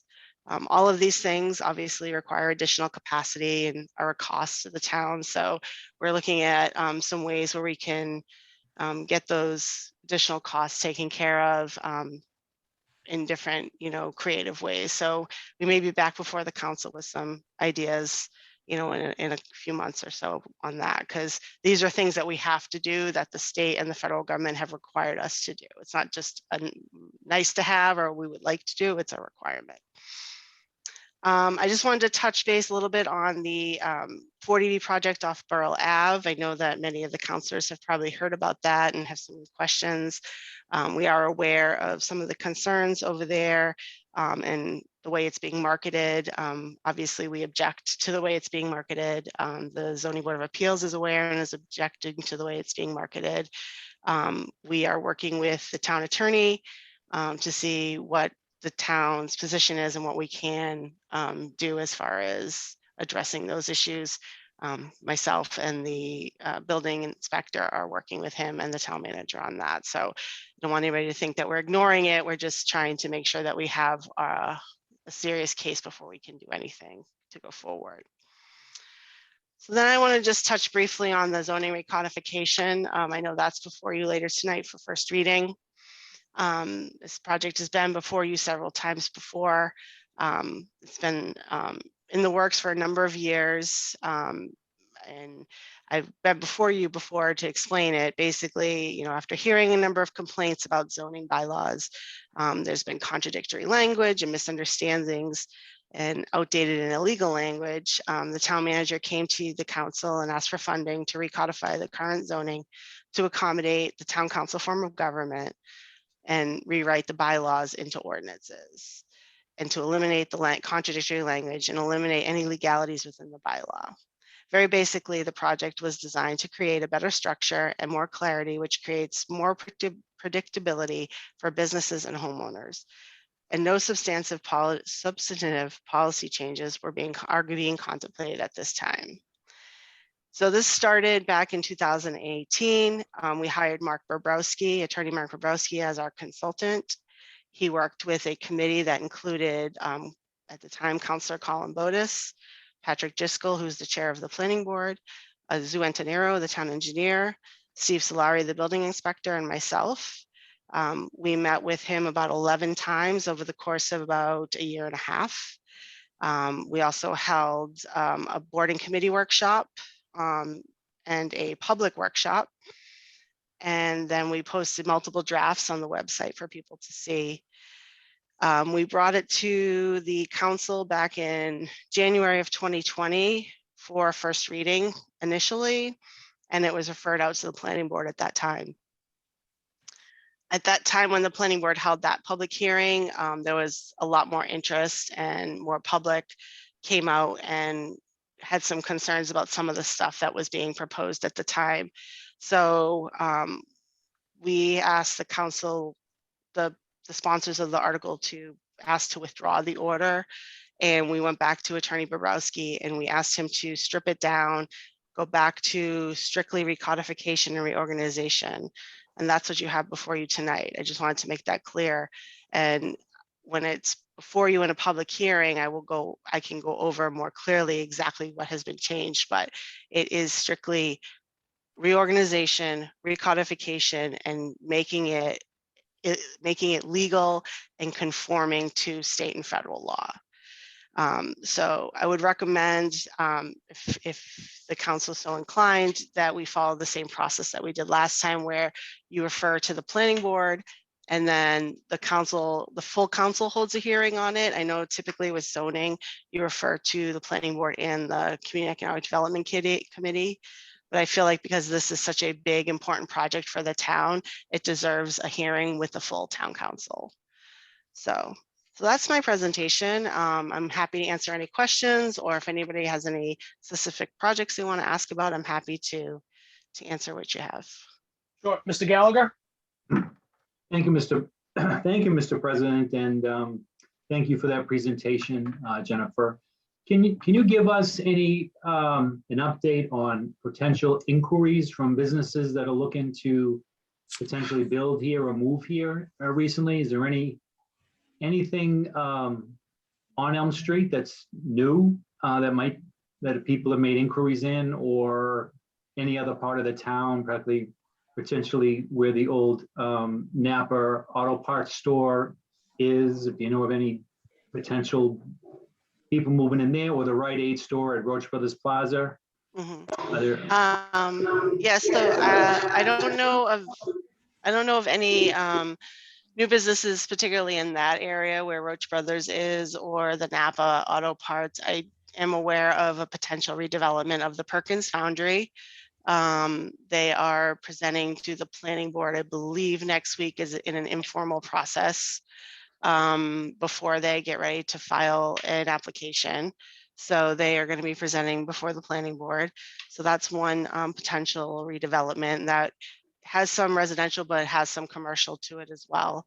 I do know of a potential commercial entity coming into town at the corner of Elm Street and Pleasant Street, which I know has been, an eyesore for many years and has had a for sale sign on it for many years. I think once we did the rezoning last fall and that property and Elm Street was redone, that owner was able to contract with a business to come in there. So I do know of something that's going in there. I've heard rumors about there's a property next to Home Depot that was sold recently, but nobody's approached me about it. So I'm not sure about that. So that's what I know of right now. So there's a few things out there potentially that could come down the pike. Yeah, that's good. Oh, That's good. absolutely. Yeah. Thank you. Sure. Any other questions? Yes, this is Councillor Loesch. Ms. Burke, thank you for your presentation. Just wanted to ask two questions. One is, have we had any interest in our opportunity zone that we have in the central business district? I know there are some tax benefits that we may have, or businesses may have. And then secondly, to Mr. Gallagher's point, a lot of folks think that we as a town can bring in, a Starbucks, a Panera, Trader Joe's would be my personal favorite if I was making a wish list of things I would like to see in town. Can you just help folks understand a little bit of the process and how, it's usually private companies or private businesses that make these decisions, and the town is really the permitting and, make sure things are safe and things to that nature. Sure, absolutely. So to answer your first question, we've met with I think one person to get some feedback on the opportunity zone. There hasn't really been a ton of interest in redeveloping that. I think there's some challenges right there now due to the fire station location and some of the town-owned property, and we're not particularly marketing that now until we finalize some of those other decisions. So that's where that stands. And to address your other question, that's correct. So most of the decisions where businesses want to relocate is truly a business decision that they make. They use all kinds of information to make those decisions, and what is beneficial to their business is usually what helps them decide to relocate. We could, reach out all day long to Trader Joe's, but if we're not their demographic and they don't feel like they're going to make money here in Bridgewater, they'll never come here, no matter how much we beg them and tell them that Councilor Loesch is going to spend her whole paycheck there. So, it's not what they want to do. We, as you may know, you guys, we partnered with Buxton, a company that provides us with some data analytics surrounding what people are coming to, what type of people are coming to Bridgewater, what type of people live in Bridgewater, how they're spending their money, where they're spending their money. And we're able to send some of those data analytics to companies to show them who their customers are, because they may look at sort of the basic demographic of Bridgewater, but they don't get the deeper demographic or the data analytics that Buxton is able to provide them. So we're able to do a little bit of that with them. And we're able to also use that information with local businesses to help them retain customers or market to their existing customers. So we have some of that information, but by and large, it's really up to the private business where and when they want to locate in a community. Thank you. Mr. Chase. Thank you, Mr. President. If I may just, Ms. Burke, I just have a question. I don't in any way dispute your recommendation that the full council should consider the recodification ordinance. I do, however, wonder whether our customary procedure might be adhered to instead, which is to say that the Community and Economic Development Committee, together with the Planning Board in joint session, conduct a preliminary review and then vote to return it to the full council with a recommendation. I think that's the practice we have observed in the past. And I think that with respect to this particular zoning matter, I think it's been useful to this point. Do you have a comment? No, it's the council's decision on which way they want to handle it. I know that when it was referred, I believe when we brought it last January, the zoning recodification before the council, I believe the council only referred it to the planning board at that time, because we had anticipated a hearing with the entire council instead of the CEDC. But if the council itself would like to refer to the CEDC, I'm happy to do that joint hearing as well. It's completely the council's decision. Thank you. Mr. Wood. Thank you. Thank you, Ms. Burke, for bringing the information forward on all this. One of the things we've talked about over years is the fact that our commercial base versus our residential base is pretty small. I think it still sits somewhere between 12 and 13%, even though we've seen a lot of build out in areas like Elm Street and Fruit Street and some other places. One of the things I've observed over the years, and I've looked at all these spots, is that we haven't grown any industrial space, and we've filled a lot of it now with businesses. So maybe this is off the cuff, but how much additional industrial space do we have left to fill in Bridgewater? I don't have that number off the top of my head, but I'm certainly happy to get the number for you and provide it either through the town manager or via the next meeting if the council prefers. Yeah, that'd be good, because I think the council needs to know, as we build up businesses and use up space, how much we really have. And in my observation, I don't think we have a whole lot left. There's been a lot of building going on, which is good, but we're running out of that resource. Thanks. Sure. Any other questions? Mr. Souza? Yes. Back to the Perkins Foundry, how far back does that property go? Because the same days that they were surveying that property and doing the wetland studies, they took those same people, came all the way out to Main Street, and all the new surveyor markers are out there. The wetland markers are all out there. You can see them from Main Street. And that's a straight line with a main sewer line going all the way through. And does Economic Development Director know anything about that? Is it associated with what's going on? Are those the same people, or what's happening? I don't We're all believe, concerned because we don't want another 50, 60 new houses in that area. That's a big, big piece of property. Okay. It's about 5 houses in front of it. So we don't need another 50, 60 3-bedroom houses. And 14,000 cars a day go by here. That would be a super place for mixed use or something. well, the project that they're proposing is a mixed use project, I believe. I was trying to quickly look up the map, but I don't have it in front of me. I'm not sure that that property goes all the way back to Main Street. I believe it ends on one side at the river and then on the other side at the tracks, and it sort of comes in at a point. So I don't think it goes all the way to Main Street. So I'm not sure that the work that you're referring to, Councilor Souza, was relative to this project. But I'm certainly happy to ask the developers if they were the ones over there. Okay, thank you. Any other Mr. Rushton? Thank you, Mr. President. Thank you, Mrs. Burke, for the presentation tonight. I just had one existing comment and just sort of piggyback on Councilor Wood.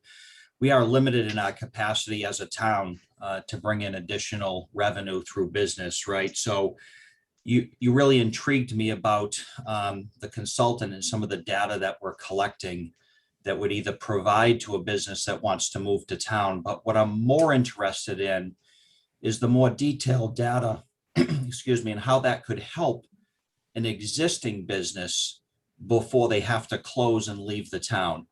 So it makes me think about, if there isn't a process, what is the process that could happen to identify businesses in town and provide that data to business owners, if you think it would be beneficial to help them sort of redirect their business model so that they don't leave the downtown or don't leave a business vacant. As you know, in your job, how difficult it is to actually get a business here. I just wonder how much we're focusing on not losing the businesses that we do have. So the data that you're talking about, I just think would be so beneficial. And I'm just wondering how a business owner look at the coffee shop in the center of town. You had one business close and then the same exact business model came in. Well, how's one's going to be more successful than the other, and how might have that data help the first coffee shop to have stayed in place? And that's just a comment. Thank you.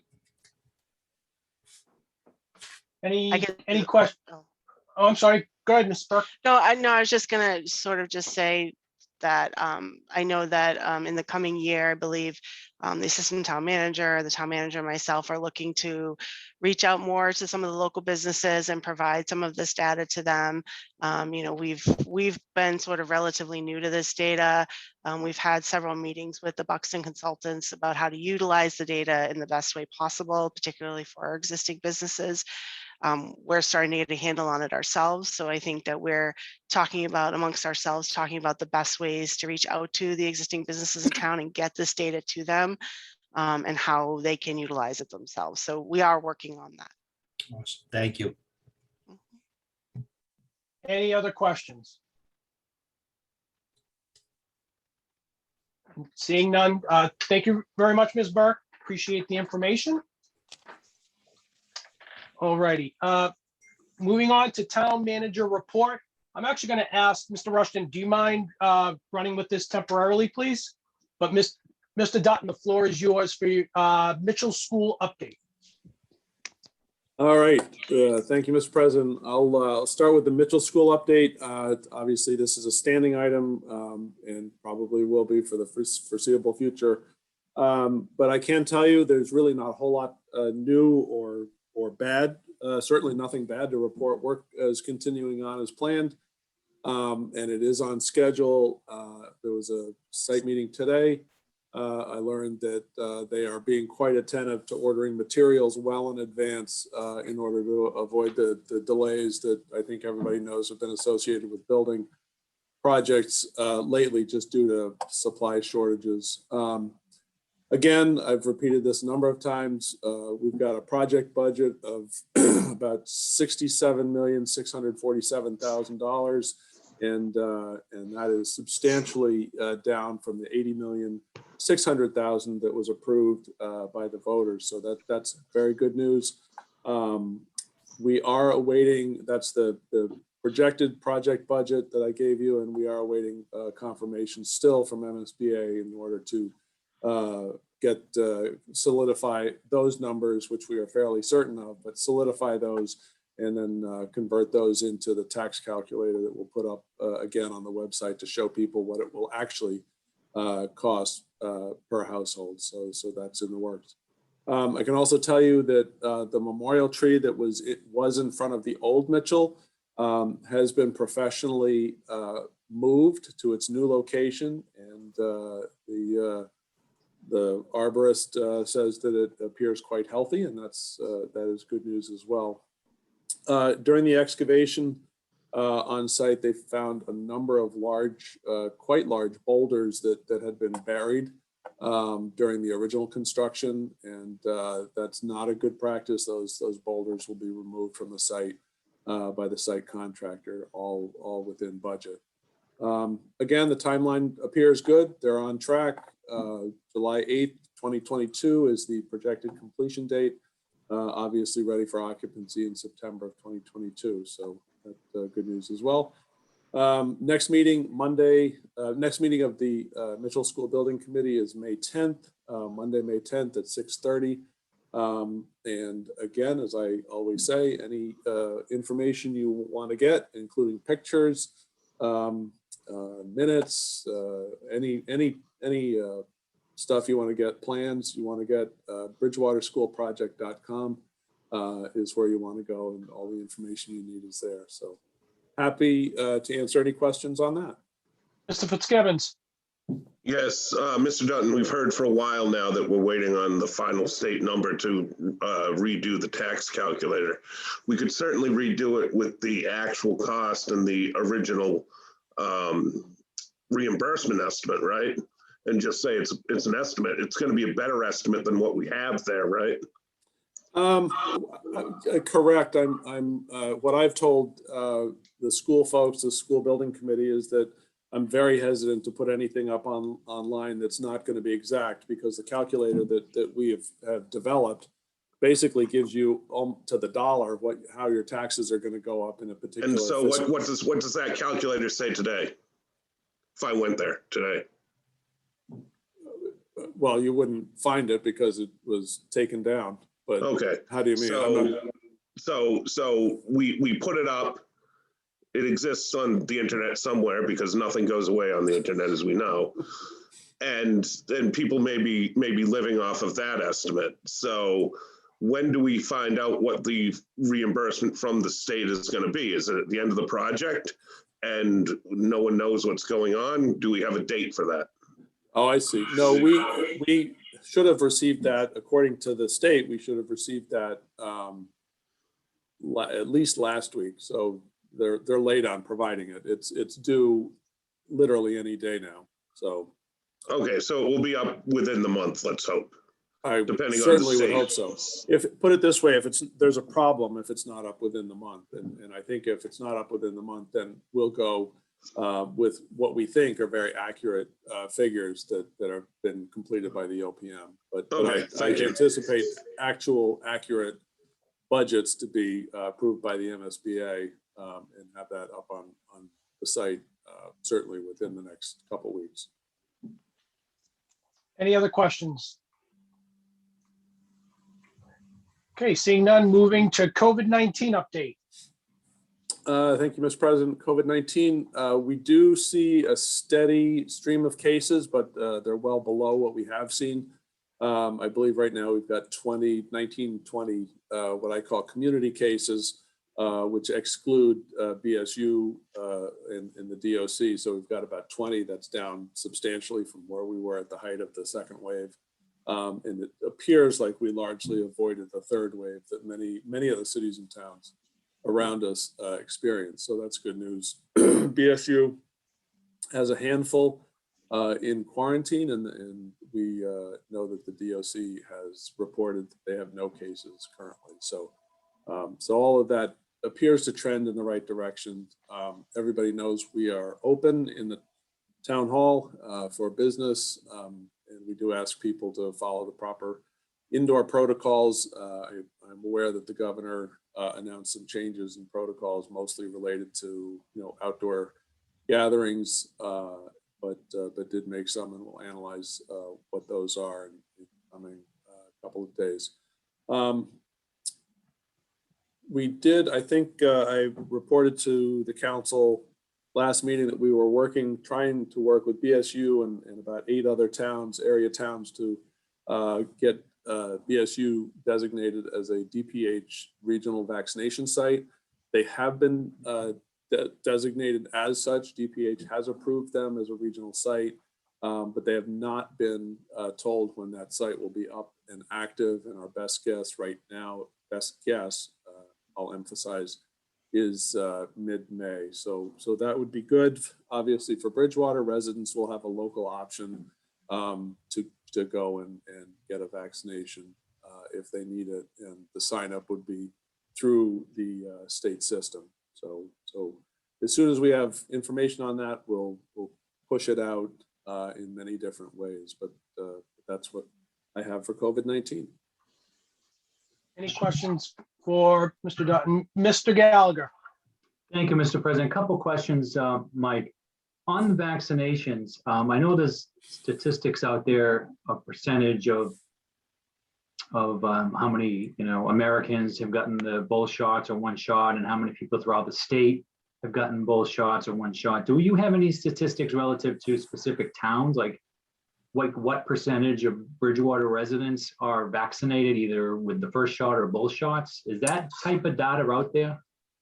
I believe that type of data is out there, and I think it's actually publicly available for towns over a certain size, and we're over that certain size. So that is out there. I'll find the link and circulate it. I don't know the numbers off the top of my head. Last time I had checked, I think this was several weeks ago, we were 38%. But I'll see if I can find that link and circulate it. Okay, and with the changes in the outdoor mask mandate coming in April, actually this Friday it starts, and in May there's a lot of changes. There are probably a lot of organizations in town, like maybe Music Alley or the 4th of July committee, and even our own Memorial Day services that are held. Do you see that those types of events most likely can happen in some form or another this spring? I think it's probably too early for me to make a judgment on that, but obviously given that the governor just made the announcement, we definitely want to analyze that and quite frankly, allow as much as we possibly can safely, but allow as much as we can safely allow for community activities, because I think everybody's is quite desperate to become a community again, quite honestly. Yeah, thank you. Any other questions for Mr. Dutton? Okay, moving on to fiscal year 2022 budget. Don't have a lot to talk about the budget. As you know, it was submitted and submitted to the council. It's been referred to Budget and Finance and the Finance Committee. I know the Budget and Finance Committee had approved, voted to recommend the budget as presented, and the Finance Committee, I believe, will be meeting next week, hopefully to do the same. Anyone that's interested in seeing the details on the budget, you can find it at on the town website. You can click on the town council page and then follow the budget links, and that'll bring you to the 2022 budget and other budget documents. So you're welcome to see it. The budget hearing and the vote, as the councilors know, is scheduled for May 11th, the May 11th council meeting. And we should, if all goes well, have a budget on 2022 budget on May 11th. That's what I have. Any questions from Mr. Dutton around the budget?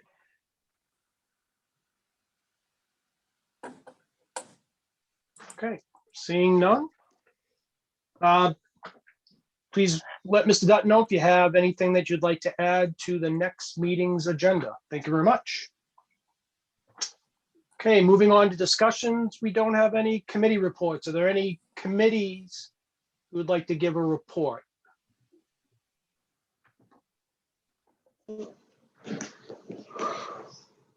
Okay. Seeing none. Moving on to legislation for action. Order O FY21-033, acceptance of gift, Howard Foundation for Council on Aging. At their meeting held on May 12th, 2021, the Finance Committee voted 6-0 to recommend the approval. The Budget and Finance Committee voted 3-0 to recommend approval on April 22nd, 2021. This measure may be finally considered this evening. I think there's a typo in the date. Okay, I believe it was April 12th, 2021, the Finance Committee voted 6-0 to recommend. Okay, I'll entertain a motion to approve. So moved. Second. Okay. Any discussion? I had too many voices coming at me, so any discussion? Mr. Souza. I was at the meeting at the senior center when he discussed this issue. Is the money that'll come in for programs for the seniors at the center. Okay, so it's directly for those programs. And that's why I approved it. I think it's a great thing. Any other questions or comments? Okay, this requires a roll call vote. Mr. Fitzgibbons, Yes. Mr. Souza, Yes. Mr. Rushton, Yes. Mr. George, Yes. Mr. Wood, Yes. Mr. Chase, Yes. Mrs. Loesch, Yes. Mr. Gallagher, Yes. 8 in favor, none against. Mr. Dutton, I have to give you an opportunity to comment on these. I get ahead of myself sometimes. I apologize. Order O FY21-034, acceptance of grant, MAPC Transportation Partnership Grant. Mr. Dutton, any comments? Nothing other than this is a grant that our senior elder affairs director applied for. It's a unique grant due to COVID, helping to transport not just seniors but others safely in a COVID environment. So, looking forward to using that money. I'll entertain a motion to approve. So Motion to moved. approve. Second. Okay, any discussion? I will. Mr. Souza? Once again, I was at that meeting, and of course, they have a new van at the senior center, which was incorporated with the Brockton Transit Authority. And so this money is supplying drivers for that van to take seniors who need appointments to go get their shots or things like that.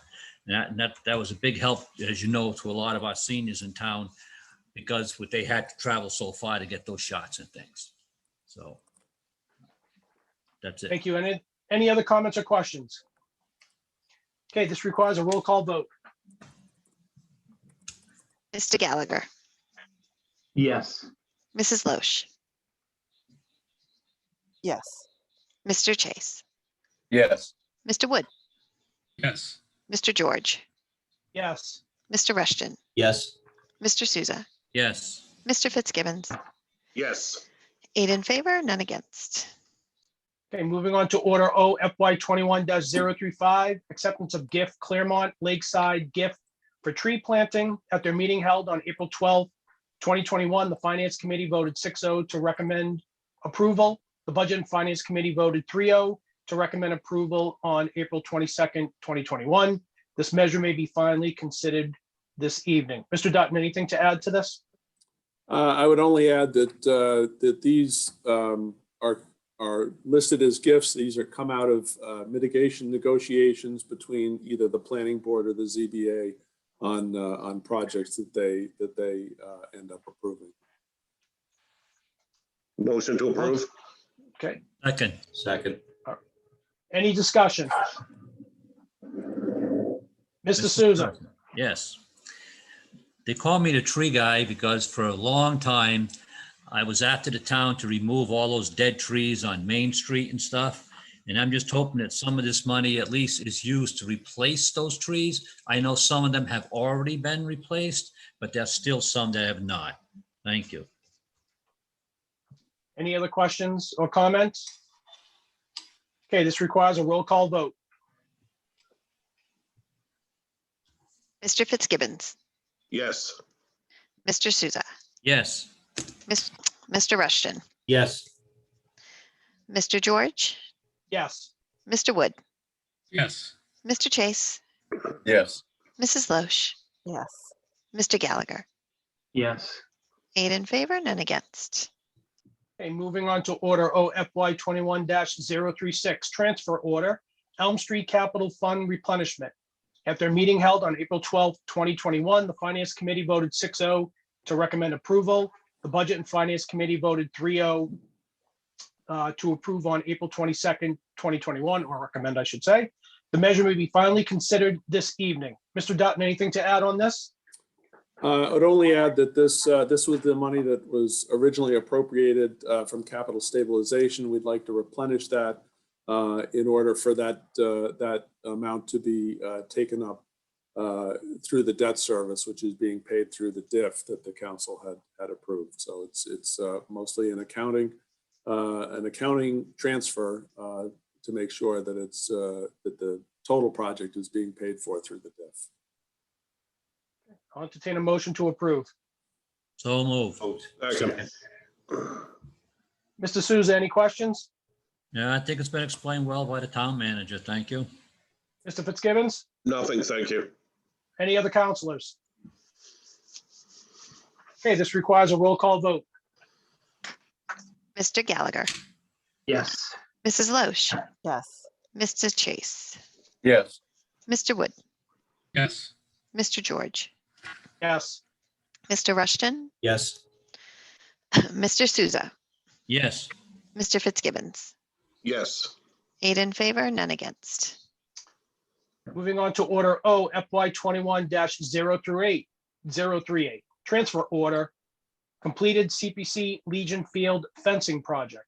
At their meeting held on April 12th, 2021, the Finance Committee voted 6-0 to recommend approval. The Budget and Finance Committee voted 3-0 to recommend approval on April 22nd, 2021. This measure may be finally considered this evening. Mr. Dutton, anything to add? Just puts unused money back into the CPC undesignated fund balance. I'll entertain a motion to approve. So moved. Second. Mr. Fitzgibbons, any questions? No, I just think we skipped one, but other than that, I'm good. We skipped the pickleball. We did. Pickleball. I'll get back We'll to go that. I back. apologize. Yep. All right. Mr. Rushton, any questions? None. Thank you. Any other counselors? This requires a roll call vote. Mr. Fitzgibbons, Yes. Mr. Souza, Yes. Mr. Rushton, Yes. Mr. George, Yes. Mr. Wood, Yes. Mr. Chase, Yes. Mrs. Loesch, Yes. Mr. Gallagher. Yes. 8 in favor, none against. Okay, moving back to FY 21-037, transfer order CPC Parks and Recreation Pickleball Court Project. At their meeting held on April 12, 2021, the Finance Committee voted 6-0 to recommend approval. The Budget and Finance Committee voted 3-0 to recommend approval on April 22nd, 2021. This measure may be finally considered this evening. Mr. Dutton, anything to add? Only that this will complete the pickleball courts that are currently under construction across from the senior center. I'll entertain a motion to approve. So moved. So moved. Second. All right, Mr. Fitzgibbons, any questions? Nothing, thank you. Mr. Wood?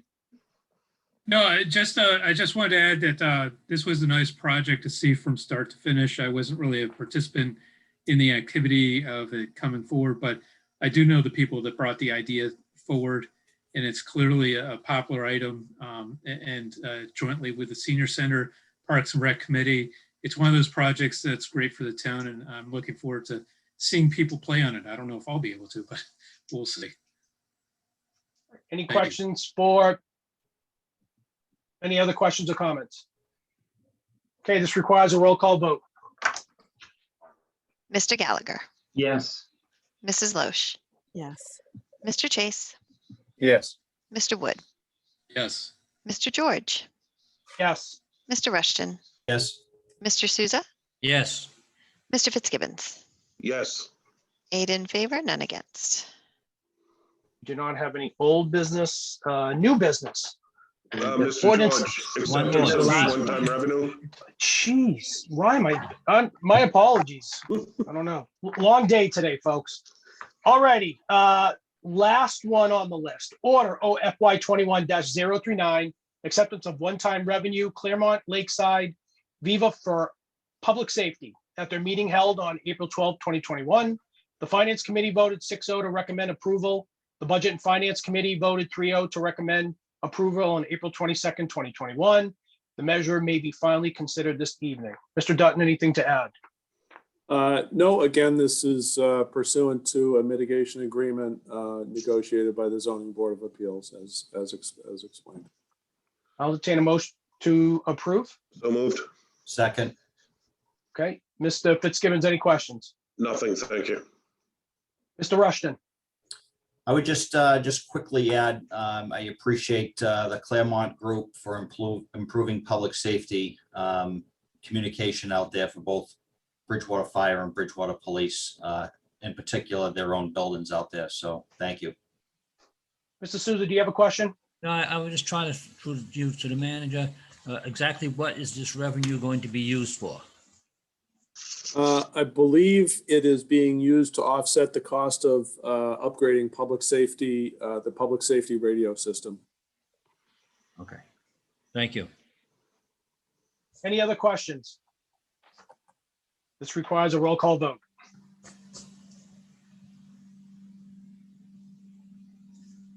Mr. Fitzgibbons, Yes. Mr. Souza, Yes. Mr. Rushton, Yes. Mr. George, Yes. Mr. Wood, Yes. Mr. Chase, Yes. Mrs. Loesch, Yes. Mr. Gallagher.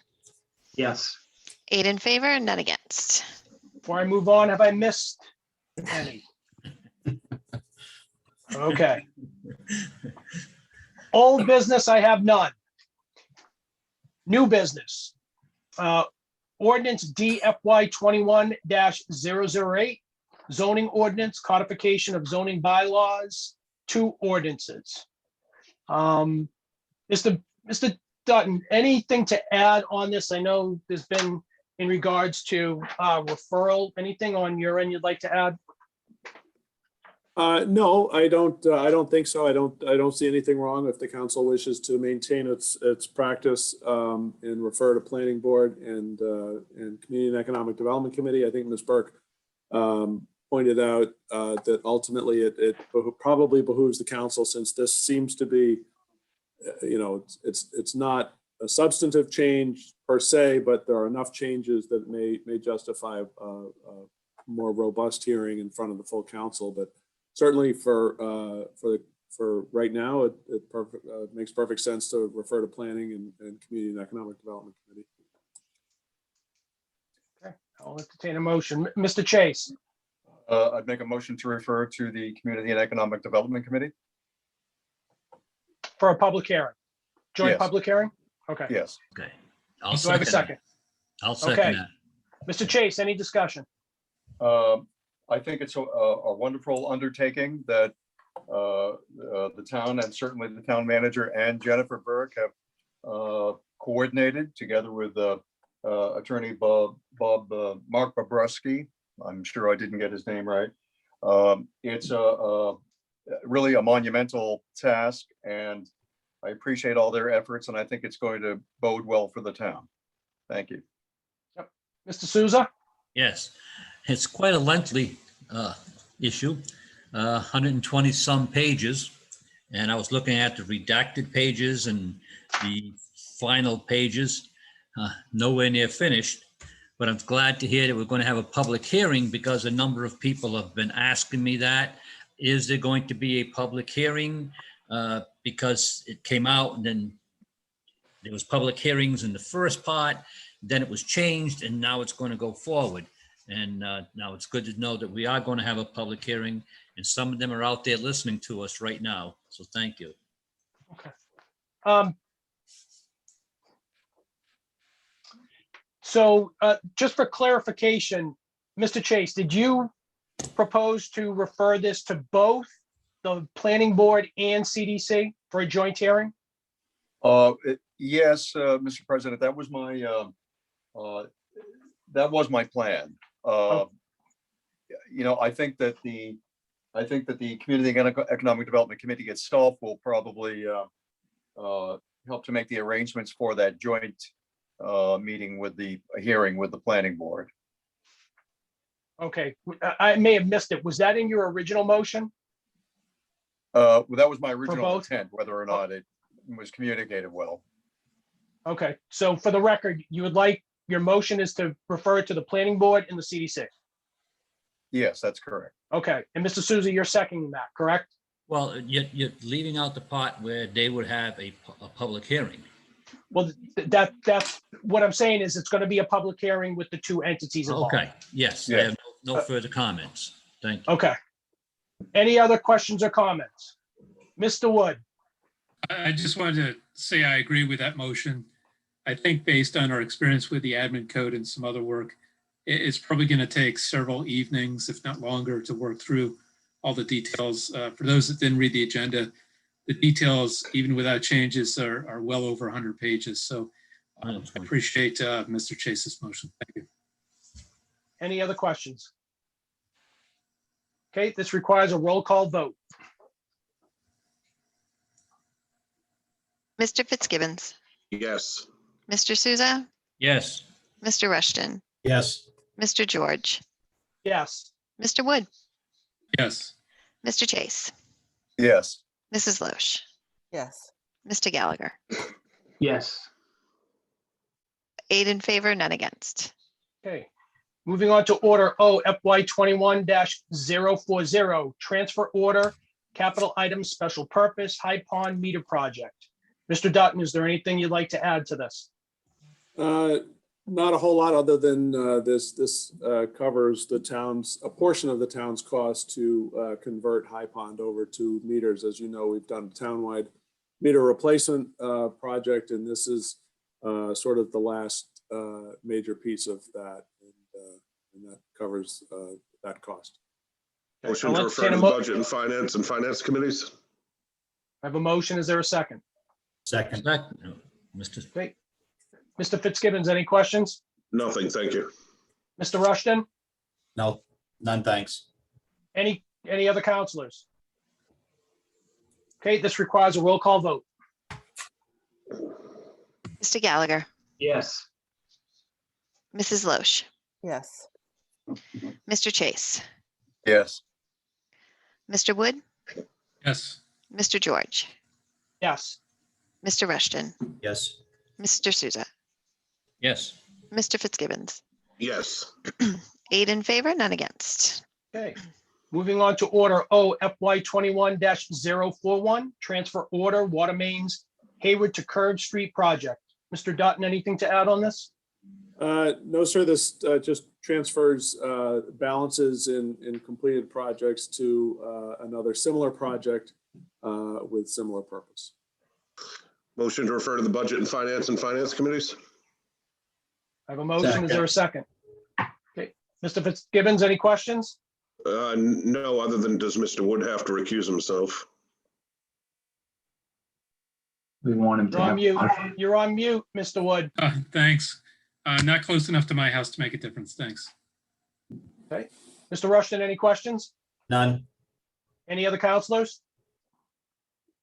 This requires a roll call vote. Mr. Fitzgibbons, Yes. Mr. Souza, Yes. Mr. Rushton, Yes. Mr. George, Yes. Mr. Wood, Yes. Mr. Chase, Yes. Mrs. Loesch, Yes. Mr. Gallagher, Yes. 8 in favor, none against. Okay, moving on to resolution R FY 21-006, amend June 2021 meeting date. The reason for that is the May 25th and June 1st, 2021 town council meetings occur back-to-back Tuesdays. Not really ideal, especially if we have something that needs to go to advertising and things of that nature. So I'd like to move that meeting to June 8th. I'll entertain a motion to approve So moved. or adopt, I should say. Mr. President, just a Yes. point of order. I believe we need to have it as a first reading and do it at our next meeting or your next meeting. That is correct. Oh, sorry about that. All right. I will entertain a motion to, We'll retain it at the, motion to retain it at the council level. Council meeting. Thank you, Mr. Fitzgibbons. What am I going to do without you? Do I have a motion? To do I what? will make the I motion. believe Councilor Fitzgibbons made the motion. I'll second it. Yeah. Okay. Any questions? Okay, this requires a roll call vote. Mr. Gallagher, Yes. Mrs. Loesch, Yes. Mr. Chase, Yes. Mr. Wood, Yes. Mr. George, Yes. Mr. Rushton, Yes. Mr. Souza, Yes. Mr. Fitzgibbons, Yes. 8 in favor, none against. Haven't missed any. Okay, moving on to citizens' comments. If there are any citizens who would like to comment, please state your name and your street. Please keep your comments to 3 minutes or less. And I also ask to follow the same rules for citizens' open forum. Are there any citizens who would like to comment? Mr. So I've got- George? Yes. I have a couple of folks who chatted a little earlier. Okay. Mr. Buell, All right, Mr. Buell, you're up. Hi, Keith Buell, 10 Fieldcrest Drive. Thank you for your service. Thank you, Mr. President, for allowing me to speak. I wanted to speak tonight on the Pride flag display. I am not a member of the BCCR, but I do support their efforts. What I am simply is a father who absolutely loves and supports his son completely. I also am a citizen of Bridgewater, and I love our town. In our house, my son is just simply my son, but he also is a member of the transgender community. So this is a very personal project that has been presented to all of you. Like I said, I love being a part of Bridgewater, and there's nothing more than I would love for anybody who drives through, walks through, passes through in June to see that our town is inclusive. Our town does support diversity, and that we're a welcoming place. Some people will say, well, what's the flag all about? Who's going to notice it? I don't know anybody, but if anybody drives through West Bridgewater Center during June and sees the chairs display that they put right in the center of their town, the rainbow chair display, I posted that picture on my Facebook and have gotten comments from all over the United States saying, what a welcoming town, what a welcoming way of showing what that town is all about. And I'm hoping that we as Bridgewater are going to show West Bridgewater that we join them in supporting, the LBGT community, in supporting my son. The day he introduced himself to me, I told him I'm all in. I looked at the first thing I Googled, said that when you support someone in the transgender community as a parent, the rate of suicide goes from 60% to 10%. I'm looking for support for him anywhere and anytime I can get it for him and for everybody that's part of his community. I think as Americans, as as our national anthem says, as our Pledge of Allegiance says, you know, it's all about we. And Bridgewater is about we. You look at things that have happened in this town and how the town has stepped up, not looking at who it was about or what they were, or what their color was, what their sex was, or anything. We've had things happen in this town where people needed help, and everybody steps up. You see it all the time. That's what our town's about, you know. And so I hope we can continue that, and I hope you as leaders can continue that, to let people know that Bridgewater's here to help people, and that's what we do. So again, I thank you all for your service. I especially thank the two councilmen that are stepping down. You have done a wonderful job for our town, and you will be missed. But the people stepping up, I'm sure, will pick up the rope and pull with everybody to make this town exactly what we all think it should be. You know, a place that's, you know, it's for the people. It's about our town. You know, together we can. It's that simple. Thanks. Thank you. Ms. Powers, you're next. You're still on mute. Yes, no, I am. Oh, muted. you're off mute now. Yeah, my name is Laureen Powers. I live at 41 Sunrise Drive. I'm a member of BCCR also, and I am here to speak to our request to fly the Pride flag in June. I actually am going to read a statement from Emily Williams, the director of the Bridgewater Council on Aging and the Senior Center. Emily is not a Bridgewater resident, so could not speak for herself. On behalf of the Department of Elder Affairs, I support flying the Pride flag in front of Bridgewater's municipal buildings, including the library, senior center, and town hall, to celebrate Pride Month this June and every June going forward. Raising the rainbow flag is a symbol of pride for people across the lifespan.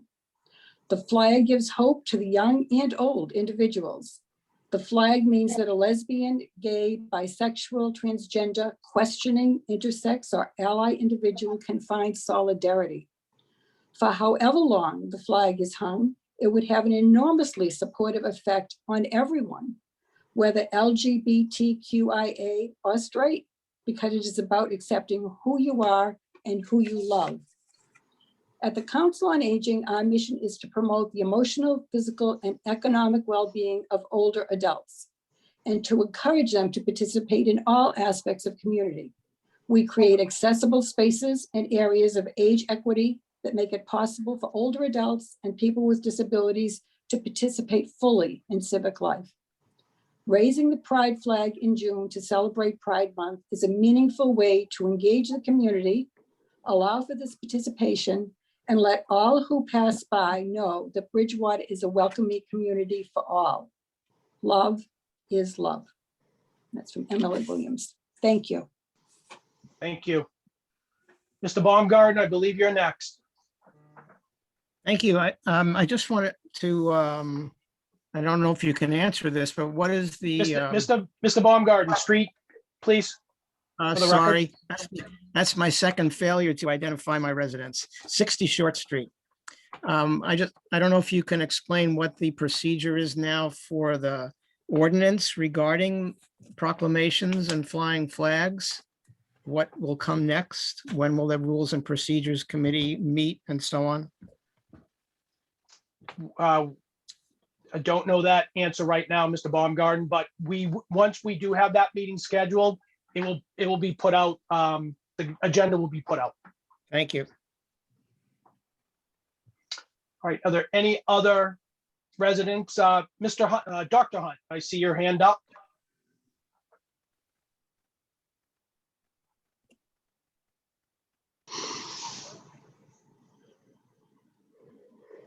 Dr. Hunt, we can't hear you. It looks like he put his hand down. Oh, okay. I see Mrs. Hanson. I see your hand up. Hi, good evening. Janet Hanson, Pleasant Street. I just had a question regarding the zoning. I know you said it's going to be public. I just wanted to get clarification. Does that mean we're going to be able to see any of the changes and what they are in that public or some way of seeing it so we can comment, have the potential to comment if needed, just like we did before? That's what We will get that information out to you, Mrs. Hanson. The We changes. just can't. Oh. We're not supposed to be answering questions. I'm violating the thing that I talked about earlier. So we will Well, get the information out to everyone. Okay, because I know you can, but that's okay. Thank you. Yep. Looks like Dr. Hunt's back. Dr. Hunt.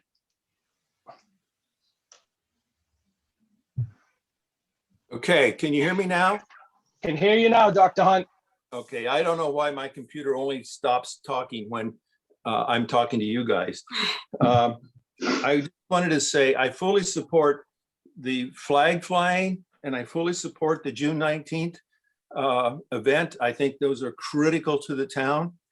I also would speak to the zoning. I'm really glad to see it's before the town, and I believe it's part of your agenda. So if people haven't seen the modifications, they can go to your agenda and pick it up. I do believe it's not a simple recodification. There are major changes to the ordinance, the zoning.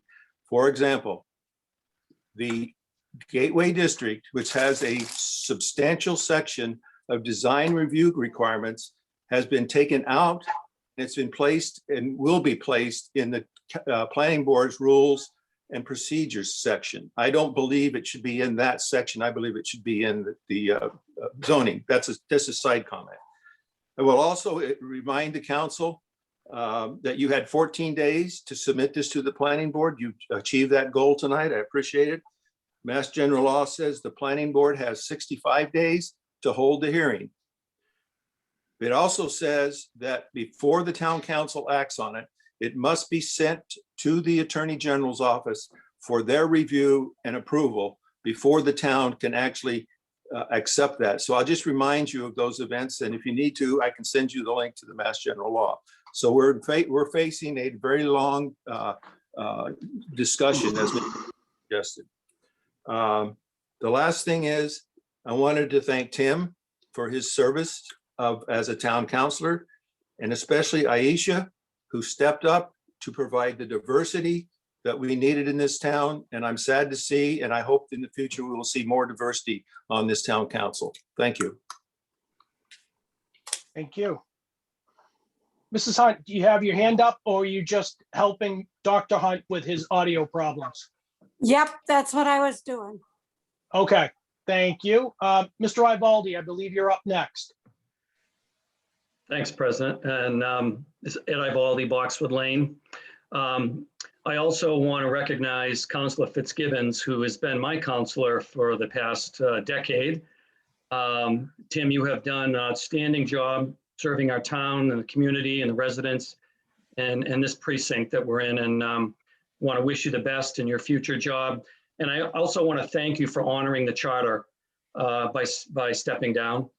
And Aisha, also thanks to you. We're going to miss, as Dr. Hunt said, we're going to miss the diversity on the council. And hopefully that will change in the future. I do have something I just want to share here. This past Saturday, I was among several Bridgewater Cares residents holding signs for the ballot question. One citizen who had just voted pulled up his car beside us, rolled down his window and asked why we didn't support it.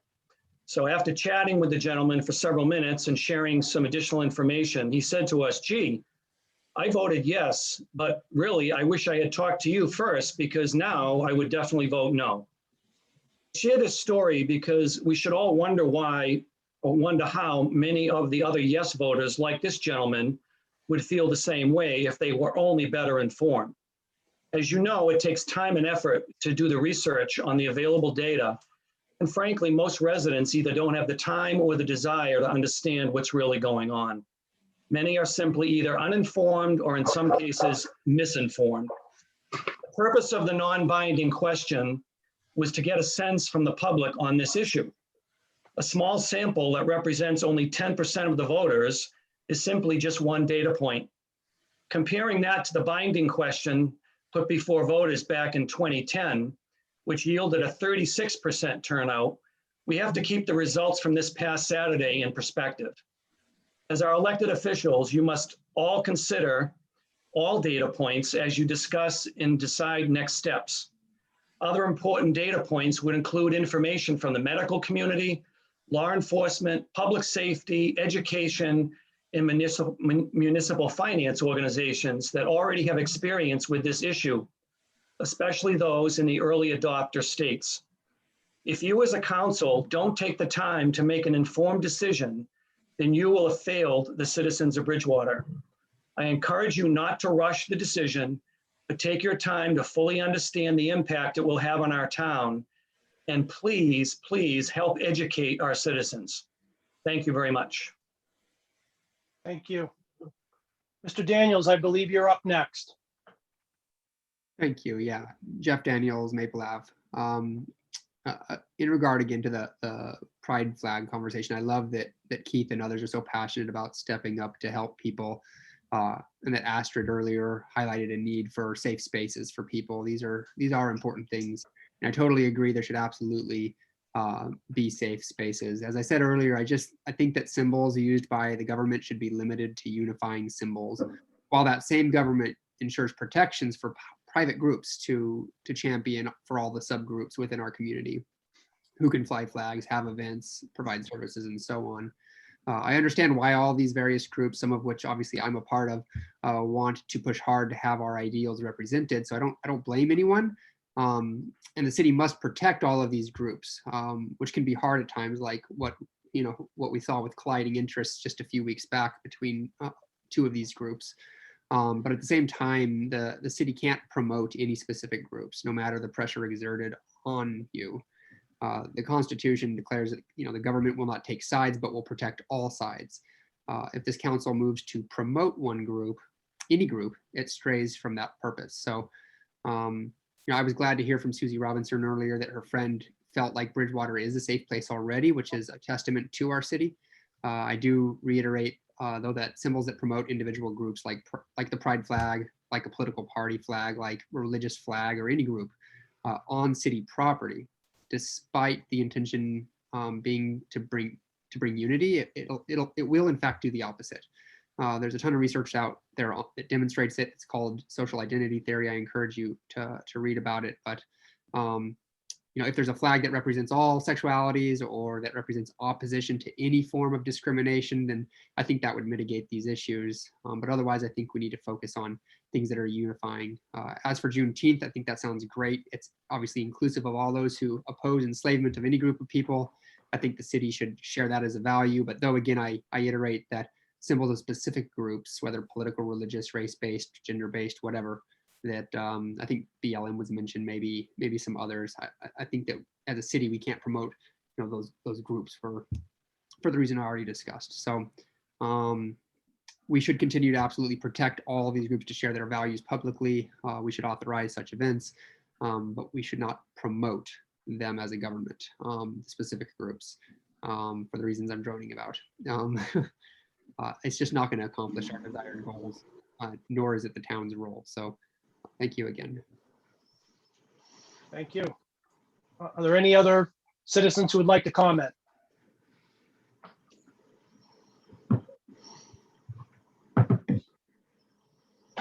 And I do not see anyone, do you?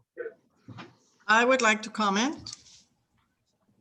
Okay, if you, Yep, Ms. Domingo. okay, name and street, please. Beryl Domingo, 36 Saddle Drive. Just want to say that as a parent of a transgender child, as a mother of a transgender child, I feel strongly that in order to be inclusive of everyone, we should show the symbols that stand for those folks that are always marginalized. It will be wonderful to see the pride flag fly on the town of Bridgewater community property. And I hope the town council will vote in the favor of doing that. And that's all I have to say. Thank you. Thank you. Are there any other citizens who would like to comment? I see Miss Fleisch Cordero with her hand up. Go right ahead.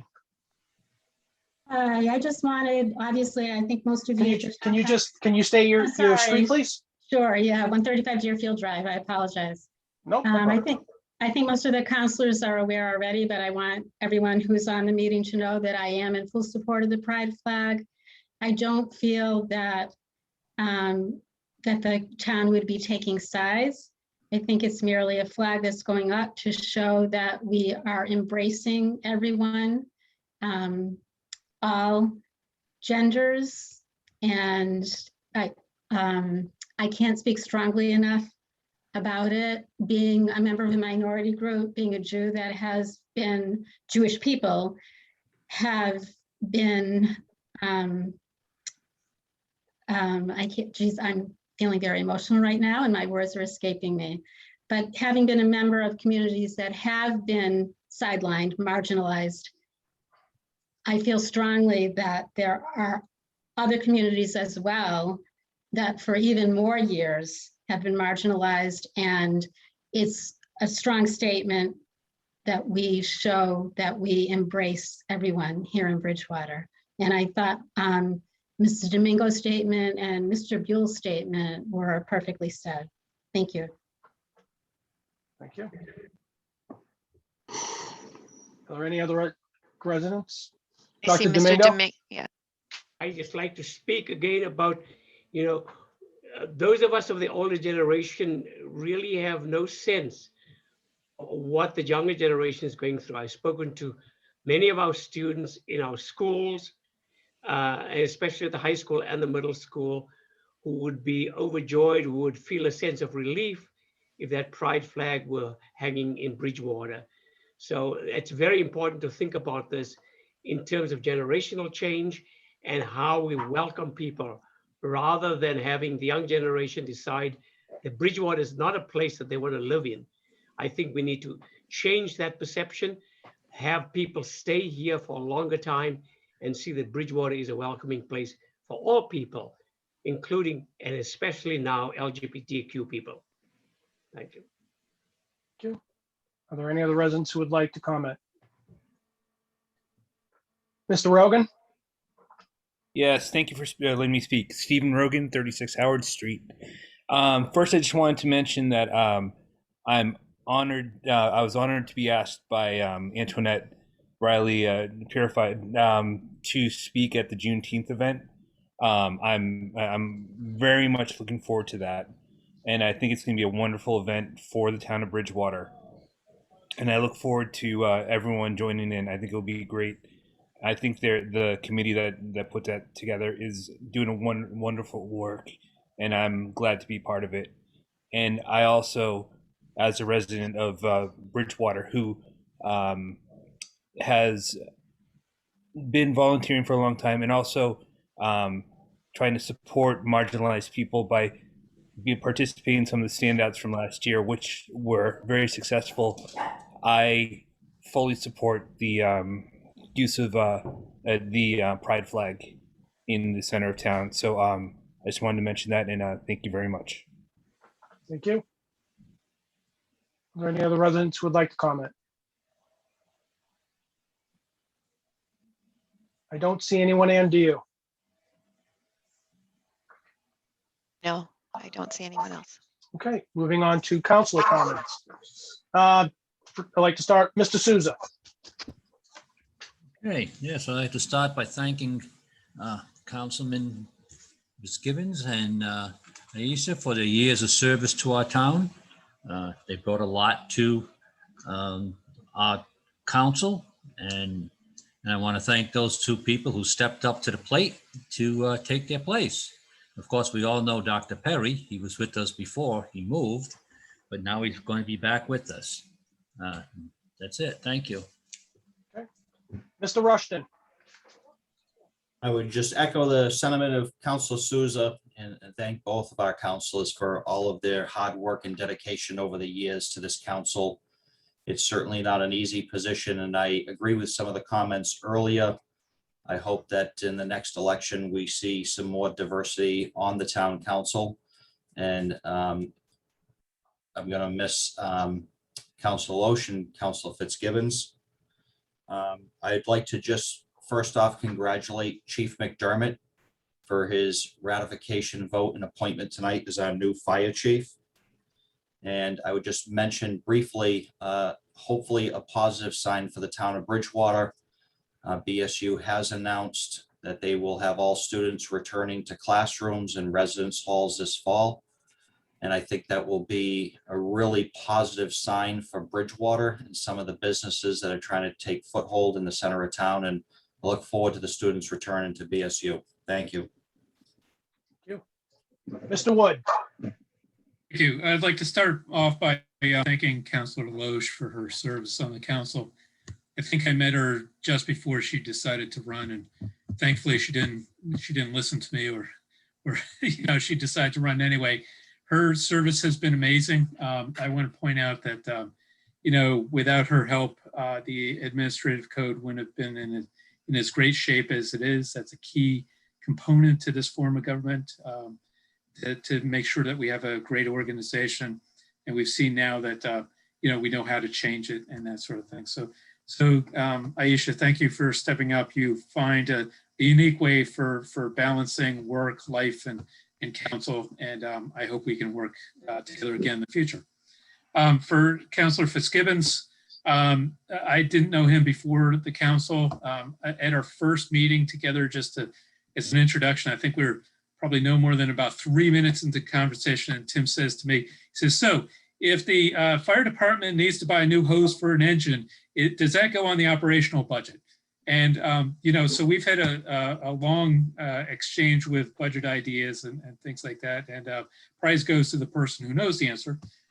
But, he's created pieces of many different policies, including the fiscal policy that drives our capital planning, which is key to the process, and has been working with me on other budget policies. And I know that, his work on the school committee will continue the good effort that he's put on the council. Also, I want to make mention, kind of in a return to normalcy, hopefully, on May 8th, just a couple Saturdays away, the Lions Club of Bridgewater is going to host the youth fishing derby once again. We couldn't have it last year. We've made all the arrangements this year, socially distanced and all that good stuff. So it's going to be from 7 a.m. till 10:30 a.m. on the 8th. Residents should expect that the traffic on Water Street will be stopped because we have a lot of kids out walking along the street along the pond there. So it's inconvenient for a couple hours, but we'll have people out there redirecting how to get around the neighborhood. So hopefully we see some good turnout, and it's like I said, it's our first event, and we hope it looks a little more normal than what we've all been through for the past year. So thank you very much. Thank you. Mr. Chase. Thank you, Mr. President. I guess I would just also like to say that to Mrs. Loesch, thank you so much, because it's been a pleasure to know you in this format as a fellow counselor, and I wish you the very best. So to Tim, I've enjoyed your participation. You've provided a tremendous amount to the council and to the town, and I wish you the best on the school committee, and I'm sure you'll do a stellar job there. And thank you to all of the public, members of the public who had comments tonight. It was a very vigorous comment period, and I think we should welcome that, embrace that. Certainly, I feel very indebted to the members of BCCR who spoke tonight, and members of DICE who commented as well. We have great organizations in this town, great voluntary organizations, and I think it's wonderful that they're taking the initiatives that they are with respect to certainly Juneteenth and the flag. So that's all I have to say, but thank you all again for all of your input and hard work. Thank you. Mr. Gallagher. See, thank you, Mr. President. It's been a pretty long meeting, and it's been a long day. I want to thank everyone that came out to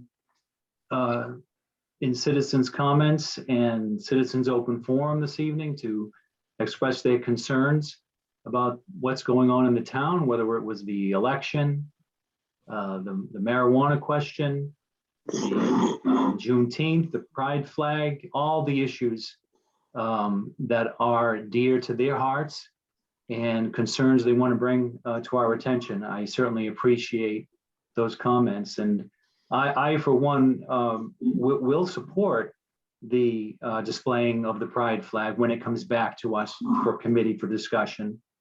At that time, I think it's important that we do that as a community. As far as the election goes that happened this past Saturday, I want to thank those that all stepped up to the plate to put their names on the ballot to run. It's never an easy thing to do.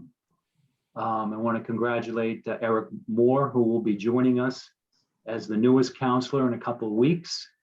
And obviously we'll be welcoming back a couple of prior counselors, former Councilor Perry and former Councilor Columbotus. As far as the non-binding referendum question, I'm sure that'll come back at some point to the council for discussion. And we'll have to see, what we want to do as a town and what we want to do going forward with that issue if it comes before us or goes back to the voters for another form of ratification. The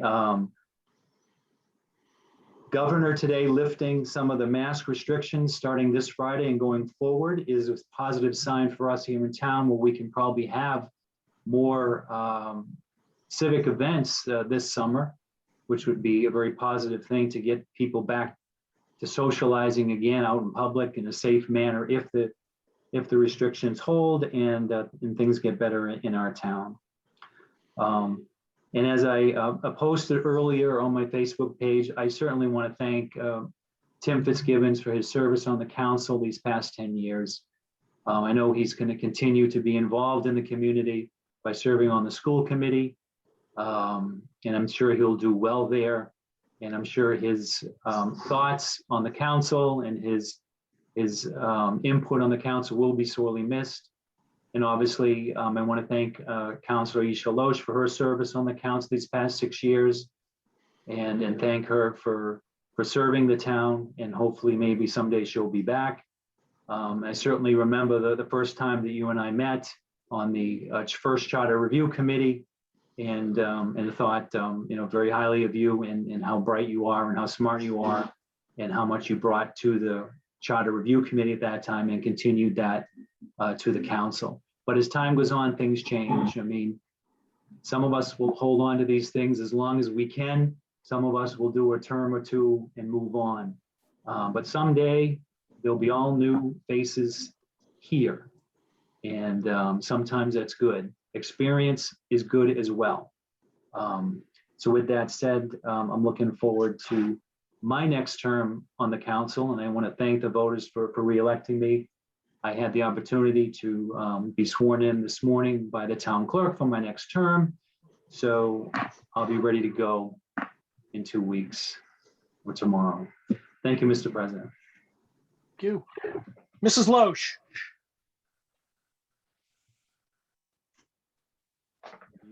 Good evening, everyone. I just want to thank everyone for your kind words and well wishes. I am moving out of District 1, so I wasn't able to run again. So I will be moving not out of town, just across town. So no worries there. And as Mr. Wood had stated, I tend not to listen to him, so that's worked in my benefit. But he also mentioned last meeting that I had a new person in my family. So we have a daughter that was born 7 weeks ago. So timing of the new house and the birth has led me to take a semester off, if you will, from the council, but you will not be rid of me that quickly. I will be looking for other opportunities to serve the town in volunteer opportunities. I want to thank all the residents of Bridgewater for coming to the meetings that I've been a privilege to attend for the past 7 years, excuse me. Hearing your thoughts and your comments have been a great honor and pleasure, and I hope that you all continue to come and voice your opinions and thoughts and concerns to your council members and at these meetings. We've heard a little bit today that folks just don't know, and I think they have an opportunity to know. I didn't know, and I volunteered and I read the charter with Dennis and others for probably 500 times through, and got to know it very well, and there's many opportunities for folks to do it. It's a few hours a month. I think Mr. Wood has some adage about 2 times, or maybe that's Mr. Fitzgibbon's, 2 times 2 times 2. If it's more than 2 hours, 2 times a month, you can do it. So I really hope we can get some more folks to volunteer in town. In regards to all the different pieces of diversity in Bridgewater, I hope not just me, because I'm following in the footsteps of Councillor Sandra Wright and Sheila Whitaker, who have been on the council prior to me, and I'm hoping that other folks in town will see opportunities to run. You can pull papers next January, and have a little bit more competition here to Dennis's point, see some new faces, but also join the experienced ones as well. I just want to thank the town department heads for their time and efforts of helping us craft legislation, and helping us put together all the information that comes before us. We don't do it alone. We have great staff and professionals within the town of Bridgewater, and I'm grateful to work alongside them for the past 7 years. So I will be seeing you all. I will not be fishing, Mr. Wood, but I will be seeing you all at the Juneteenth, festival. And if we can hopefully have July 4th back, I will be there as well, cheering you on from the sidelines. So thank you. Thank you. Mr. Fitzgibbons. Thank you, Mr. George. 10 years seem to have gone by in a flash, actually, to tell you the truth. Two of the things I'm most proud about are moving our financial situation from negative free cash to a point where we can actually strategically invest the free cash and reserve funds we have in the places that are most needed in the town. And one of the great things that I grew up in this town, my parents moved here in 1969. And I always heard about, we have to do more to develop business. We have to do more to develop business. And one of the great things this council did was to, create that opportunity zone on Elm Street. And that was great. And I'm really proud of those two accomplishments of the council. There's many others that I could go into, but I'm not gonna. Those are the two biggest ones to me. But none of this could have been accomplished without our dedicated town employees, and dealing with COVID for the last 13, 14 months, whatever it's been, you can see that every day, whether they were working from home or working in a locked up building that was only open by appointment, or however they did it, they managed to get the job done for the town. And I certainly appreciate that from over the last 10 years. And a particular obvious shout out to our public safety employees who work through storms, blizzards, et cetera, all sorts of public safety issues, and do it in the most professional manner you can believe. And I really appreciate that. I appreciate the 3 town managers we've had. One of my favorite shows is Shark Tank, and I think it's Kevin O'Leary who says, pioneers get shot, and Troy Clarkson was a pioneer as far as town managers go. But someone who goes without a lot of heralding, and maybe a lot of people won't remember him, is Rich Kerbell, who was the interim town manager between Mr. Clarkson and Mr. Dutton. And he came out of Rhode Island to do the job. He wanted it just for an interim basis. And he did more than anyone to help unify our council after having a big rift for the first year to 2 on the council around what's the town council's role, what's the town manager's role.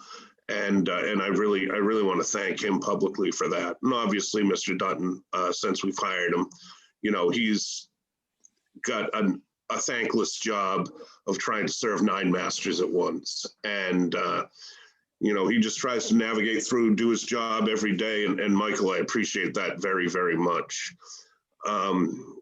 Over the course of 10 years, I've been privileged to serve with a number of people. And if you don't mind, Mr. President, I'd just like to recognize them all, because each of them was very important in their own way to developing the town and where we are today.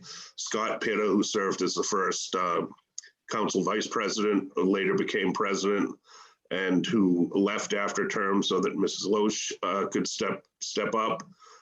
He was a great leader and obviously an American hero, as being a veteran himself and fighting in Iraq for us. And while we're on precinct 1, I'll mention Mrs. Loesch.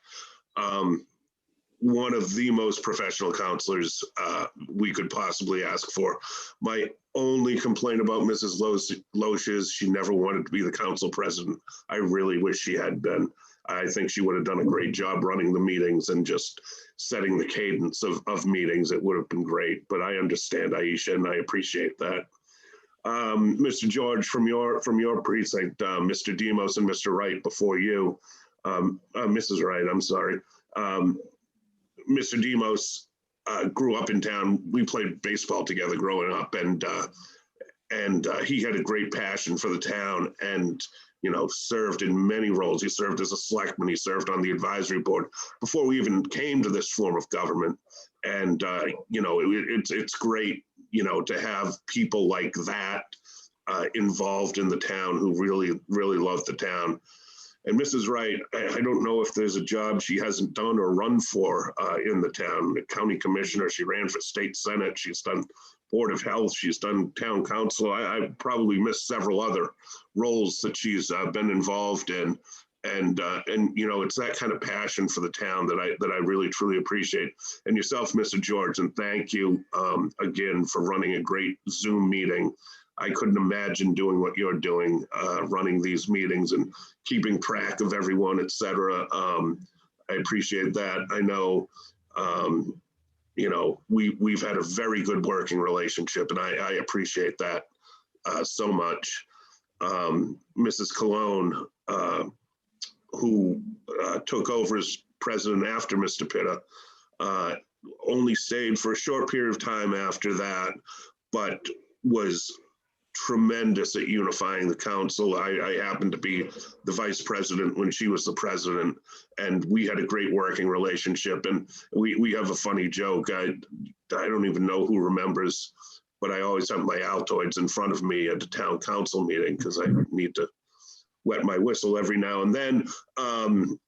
And she would always steal one from me when she was the president and I was the vice president. And I'd often take a picture of my tin of Altoids at a council meeting and text it down to her when she had moved to Florida. So she would always laugh at that. And of course, Mr. Perry, Dr. Perry, who's coming back, another born and bred Bridgewater type of person, who really appreciates the town, and Mr. Chase, who took over from him. Fred, I've really enjoyed working with you and the perspective you bring, and the insight you bring, especially from your professional background, has certainly been tremendously worthwhile. I'm going to skip over precinct 5 and 6 for the moment and go to 7 and talk about Mr. Reardon, who was a selectman, again, another man from Bridgewater who did tremendous things in the town and served us well on the town council, followed by Mr. Sullivan. Everything I said about Mr. Reardon, double for Mr. Sullivan, former town administrator, chairman of the planning board, et cetera. I completely enjoyed serving with Paul. John Norris, who stepped up for a term to run when Paul did not. And then Frank, obviously, I love your passion for the town and what you bring to the table after Mr. Norris left. And I thank you very much for your service. The funny thing about, well, I'll skip to the next one. I want to go to Mr. Berolini, who was the first council president. And again, I'll use the same line, pioneers get shot. Mr. Berolini really did a great job for this town. He was on the advisory board. I worked with him on the building committee for the Bridgewater building projects in the early 2000s, where we rebuilt the one side of the Williams, where we got the high school built. We did some renovations inside the old high school, about $100 million in projects in general. If we didn't have Mr. Berolini's financial expertise, we couldn't have done it. Mr. Rivers, who's since moved on and with his family down to another state, was always very interested in the town, and I enjoyed serving with him. And Mr. Haley, who's still kicking around somewhere, he was a great guy to work with on the council. And now Councilor Rushton, you know, I appreciate everything you've brought to the table and your passion for public safety and leading the charge on the fire department. That's great. The other at-large seat, it's weird. It's always been occupied by a precinct 2 person, Bill Callahan, who I served with on the Board of Assessors for a year. He came in for a year, and then Mrs. Whitaker came in, and then Mr. Gallagher followed her. And, you know, just 3 people who did such great things for the town. And Mr. Gallagher, if anyone has a problem with Mr. Gallagher, you can blame me. I put him on the advisory board years ago. I made him chairman of the Charter Review Committee when I was president, and we had to set that up. And, you know, you can blame me, but I'll always stand behind Dennis. He's a good guy. Precinct 6, Mr. Lindy, we just appointed to the Housing Authority, and he stepped into a, well, I'll call it an awkward situation, but he served the town very well. And I've gotten to know Mr. Lindy since we appointed him to fill the vacancy. And you know, he's not from Bridgewater, but he's from Bridgewater because he wants to serve this town. He wants to do the right thing by the town. And Mark, I really appreciate that. And that leaves me with the 2 people left over who got elected the same year I did, who somehow continue to serve when I don't. Mr. Wood, you know, I think I remember that conversation or something like it. After Lions Club meeting, I believe, when I first met you. You know, you definitely bring your own unique perspective. I appreciate it. We agree some of the times, we don't agree some of the times. And what I really appreciate about you, Mr. Wood, is that we can leave it all behind after the meeting and say, we're still friends, and we can move on and work on the next issue together. And that leaves me with Mr. Columbotus, who might be my favorite counselor, because one of the things that I am really not good at and that hurts my head is zoning. And Pete knew it so well. Pete knows it so well. And I would just go to him and say, Pete, what's the story?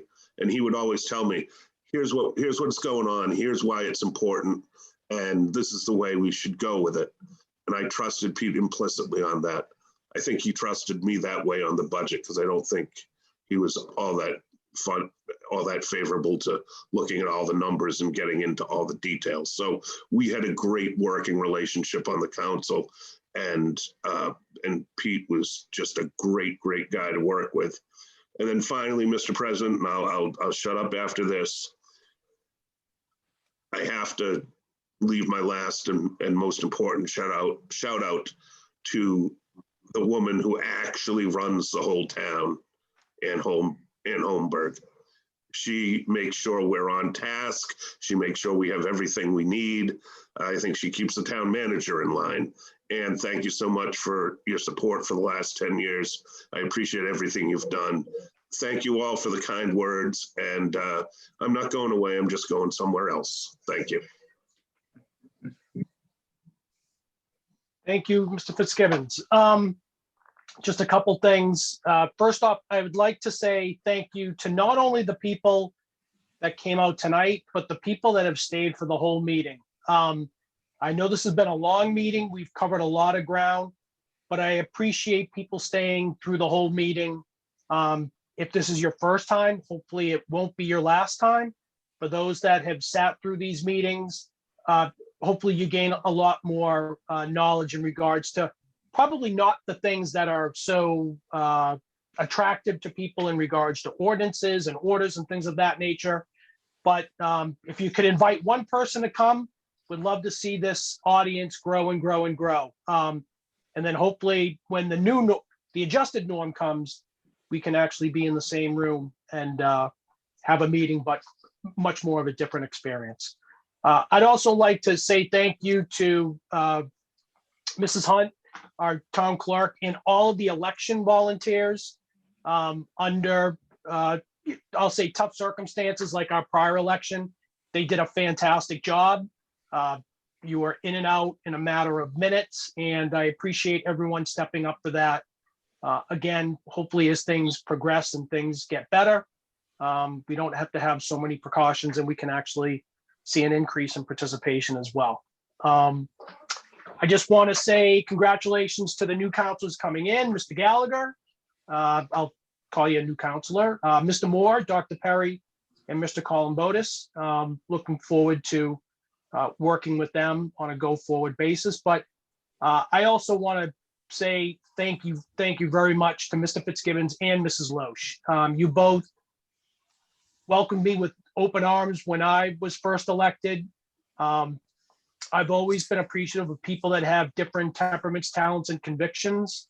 And I would say the two of you, even though extremely diverse in many different ways, do embody the fact that we're all trying to make Bridgewater better and trying to leave something better than what we found it. So I wish you all the luck, Mr. Fitzgibbons, in your new venture on the school committee.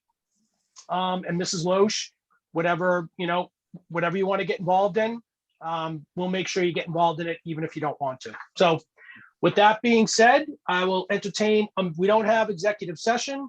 I will entertain a motion to adjourn. So moved. Second. Okay, this requires a roll call vote. Mr. Fitzgibbons, Yes. Mr. Souza, Yes. Mr. Rushton, Yes. Mr. George, Yes. Mr. Wood, Yes. Mr. Chase, Yes. Mrs. Loesch, Yes. Mr. Gallagher. Yes. 8 in favor, none against. Everyone have a great evening. Thank Good You night. do well. Thank you. Good night, all. Good night. The end of an era.